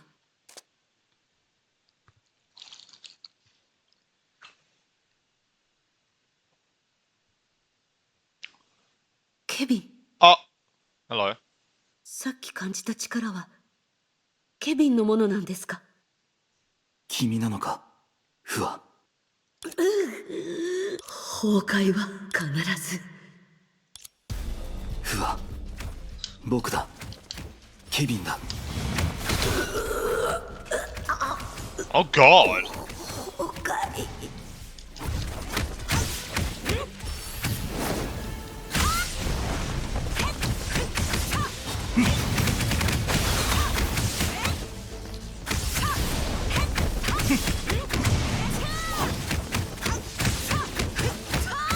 Are you just walking, bro? Just walking. 気をつけろ。せっ。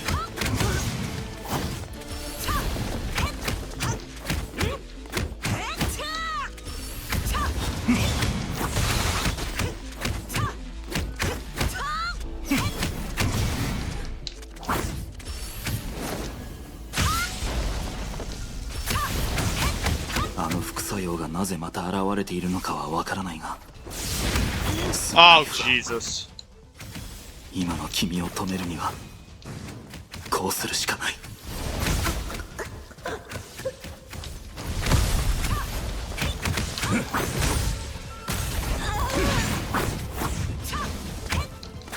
もろい。Ah, bro.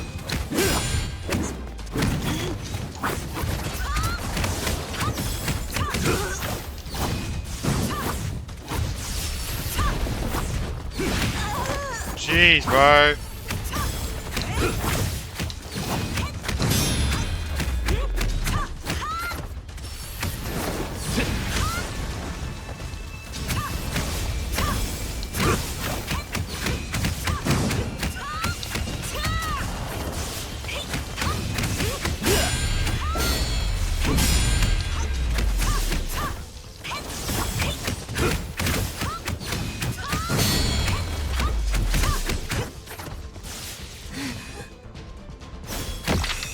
Oh, jeez, yeah.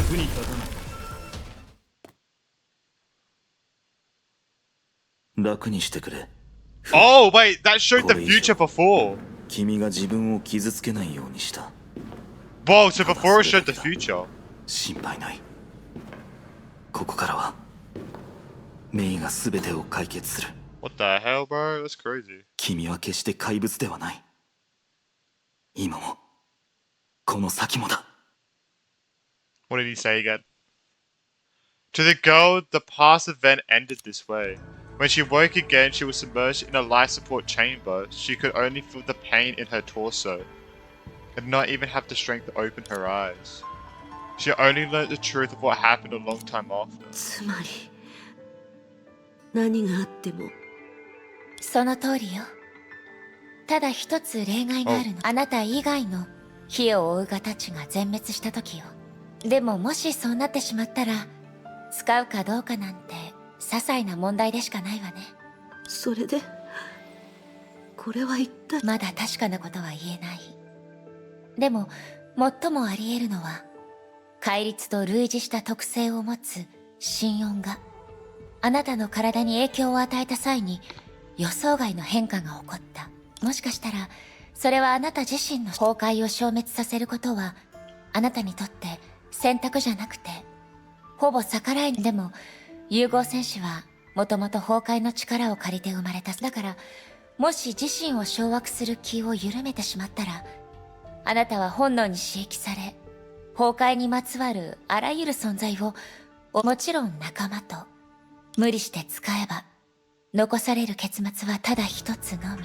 周囲の全てを滅ぼした後は自身を敵視し、迷うことなくカルラの再生能力から考えれば、あなたは重傷を負っても素早く回復できるはず。つまりあなたは永遠にそのループへと。The girl could not retort. The memories of the past flooded back to her once again. She restored to using active Honkai reaction for the first time. Not so long ago, it did destroy a large number of enemies, but it also brought destruction that could not be tolerated. That's right, the research facility was not abandoned, but destroyed by her, its guardian. And the most powerful monster she had been chasing was herself. But this was a coincidental accident. No one else had ever seen how she looked when she used active Honkai reaction. After the Moss who heard of the incident, they were perhaps interested in checking the archives but about that figure. Even the strongest Kevin also went through active Honkai reaction to tame that figure. And all they learned was a name. Garuda. In the spatial added, the battle between the gods and the wielder of finality continued, and they had achieved victory temporarily. Just as the previous brief encounter, the absence of Swara made it possible for this figure to appear in this world again. At this moment, the man still spoke from a habit and called her by this familiar name. Even though he knew, as he uttered that name, that the person before him was completely different from who she was in the past. 四季の律者、天元のもの、その全てが目くらましだったと。四季の律者は本気で劣ることなく正面から渡り合えると考えていたかもしれません。でもあなたを倒すことが私たちの目的ではありません。もちろんそれを果たす力も持ち合わせていません。The words from her seemed ironic. After all, just earlier she had used the power of active Honkai reaction and made the surrounding space an uncanny chaos with just one 全 blow. 力を尽くしても私にできるのはあなたに宿った終焉の力。何しろ狙いは僕ではなかった。As she said that, the man turned his gaze to the torchlight in Fuhua's hand. He saw right through its appearance and knew its true form. It was an object that had always been with him. そういうことか。幾度の試みを重ね、凡俗の手段を使ってでも道理で天元の者は全力を使わなかったのか。デュランダルは自分の武器を君に貸したんだ。たとえ人為的崩落の力でも空間そのもの、カルラが与えてくれた力ももちろん欠かせませんが、形なきものを切り落とすのであれば聖剣のような力も同じく重要な役割を持っています。君もそれを聖剣。 Hearing a different name for that weapon reminding him of the time when he heard it was created. Before his successor ended drifting in the Sea of Quanta and learnt to harness its power, it was another ambitious creation of the Moths. In its complete form, it could even cut through space itself. It had deviated from the original goal of manipulating microscopic particles farther than it had from its name. The same could be said for the many things after 50,000 years, and he was no exception. スターアンカーが僕をターゲットにしていると判断しかわそうとした瞬間、君はそれを使って、しかしもっと意外だったのは君がそれの本質を知っていることだ。 As the man said, the shadow behind him, surging with hundreds of beasts, was also seen by a certain agent by the World Serpent recently. But other than a cry of honor, she could not learn anything about the nature of that そう shadow. ですね。何しろこういうことは私の得意分野ではありません。このことにおいて私はあなたのよく知っているフアと比べてそう変わっていません。その影があなたと分裂することで松明になるだなんて予想外でした。でもこの時代にはたとえバラバラな情報であっても欠点を見抜くことができます。あなたが支払った代価をケビン、終焉の力を支配することは見せているほど楽なものではありませんね。彼女たちは最初その影を成婚計画を実行した後に生まれたあなた自身の夢の具。しかしそれは戒律の存在によってあなたは数万年も前に。それがどうした？ですのでただの推測かもしれませんが、自身が終焉の律者であることを否定している以上、あなたが今置かれている状況はおそらく私が心音を持った状態で人為的崩落を使った何らかの方法で終焉の力を手にしても律者ではない以上、あなた自身も普通の人たちと同じくそれを受け止めきれない。つまりその力は、そしてキマイラの最終的な産物である以上、体内にも同じくカルラの因子があるはず。それも私、それゆえにあなたの体は、言い方を変えればあなたと融合した界の崩壊獣がいわゆる影とは、簒奪者であるあなたのムクロ。それはその崩壊獣だ。それと私が感知してたように、それは終焉の眉に、実際にこの瞬間も私が必死に人為的崩落の姿を維持しなければ、一瞬。ケビン、確かにあなたは嘘をついていませんが、あなたは今この時点で人間としての基本的な感情と知能を維持できているだけ。どうやら先ほどの自己評価はいささか謙遜しすぎたようだ。ということは、人類という種が支払った代価から考えれば語るに足りないものだ。そうなると今この時に僕と決着をつける以外に。ええ、そういう眉からの追撃は確かに恐ろしいものですが、それを遡って辿っていけば終焉の眉、そしてそれはあなたから終焉の力を奪い取る。そう考えればその事実がもたらす可能性は、ここまでするとは。確かに不は君があの子たちを例えば君が僕のようにその力を一時的に引き受けられるかどうかについては。ええ、彼女たちはただの子供ではなく、その事実に関して彼女たち、それに戦場で律者たちと戦った私たちと比べて、こんな醜い勝利でもかつての日々で全力を尽くして得たものだと君は知っている。少しでも間違いが生じれば全てをやり直す必要がある。彼女たちがより揺るぎない姿で僕を乗り越えない限り、僕は君たち全員の終焉であり続ける。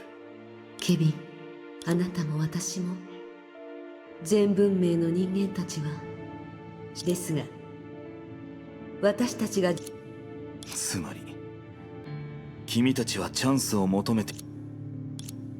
The girl gave no answer. She must not in any form let Kevin realize the whole of their plan. After all, even if Kevin was lenient, he was still capable of extinguishing the fire before it could spread. Their insistence on absolute ironically led them to the same それでい destination. い。何はどうあれ、この長い一日もケビン、君の言う通りだ。僕たちは情にな君と戦いたくはないが、影を再び取り戻せるのなら僕はそうする。先の一戦は君たちの勝ちだ。もしあなたなら知っているはずです。初めから僕たちは生死をめぐ僕は結果のみを重んじる。君たちがその結末を。 Damn. Out of habit, the man looked up and gazed afar in search of the moon, despite being inside the spiritual Adam. Everything started here and everything would end here. The man had that premonition. But he た also とえ未 said, 来を変えられなくても、私はその結果にたどり着くまでの過程を。かつての彼女はそう言った。だが僕にはできない。それは君たちが何を試そうとしているかを気にしない理由でもある。どう始まったか、どう進んだかなど関係なく、どう終わるかは。 damn, man. Oh my god, we finally did Dash 5. Okay, that's where I'm gonna end the video. Okay, so yes, that's where I'm gonna end the video for now. I hope everyone did enjoy this. I'm actually feeling tired, like, because there was a lot of reading and there was a lot of information to take in during that. I'm actually feeling tired, if you can't tell. Like, I am actually so sleepy right now. Holy shit. Yeah, that was a lot. I'm really interested to see how it's gonna turn out. Sorry if I don't seem excited right now. It's not because I'm not excited. It's just because I'm tired from all that. Not tired in the sense like I'm sleepy. But yeah, this has been quite wild. I mean, like, this chapter still has so far to go, but it feels like it's gonna end very soon. It's actually crazy. I mean, this part, should I say. But yeah, I hope everyone did enjoy. Obviously, next part will be released from a week from now, obviously, like it's usually done. And yeah, I'm really excited to see what's gonna happen. And I'll see everyone in the next one. Bye!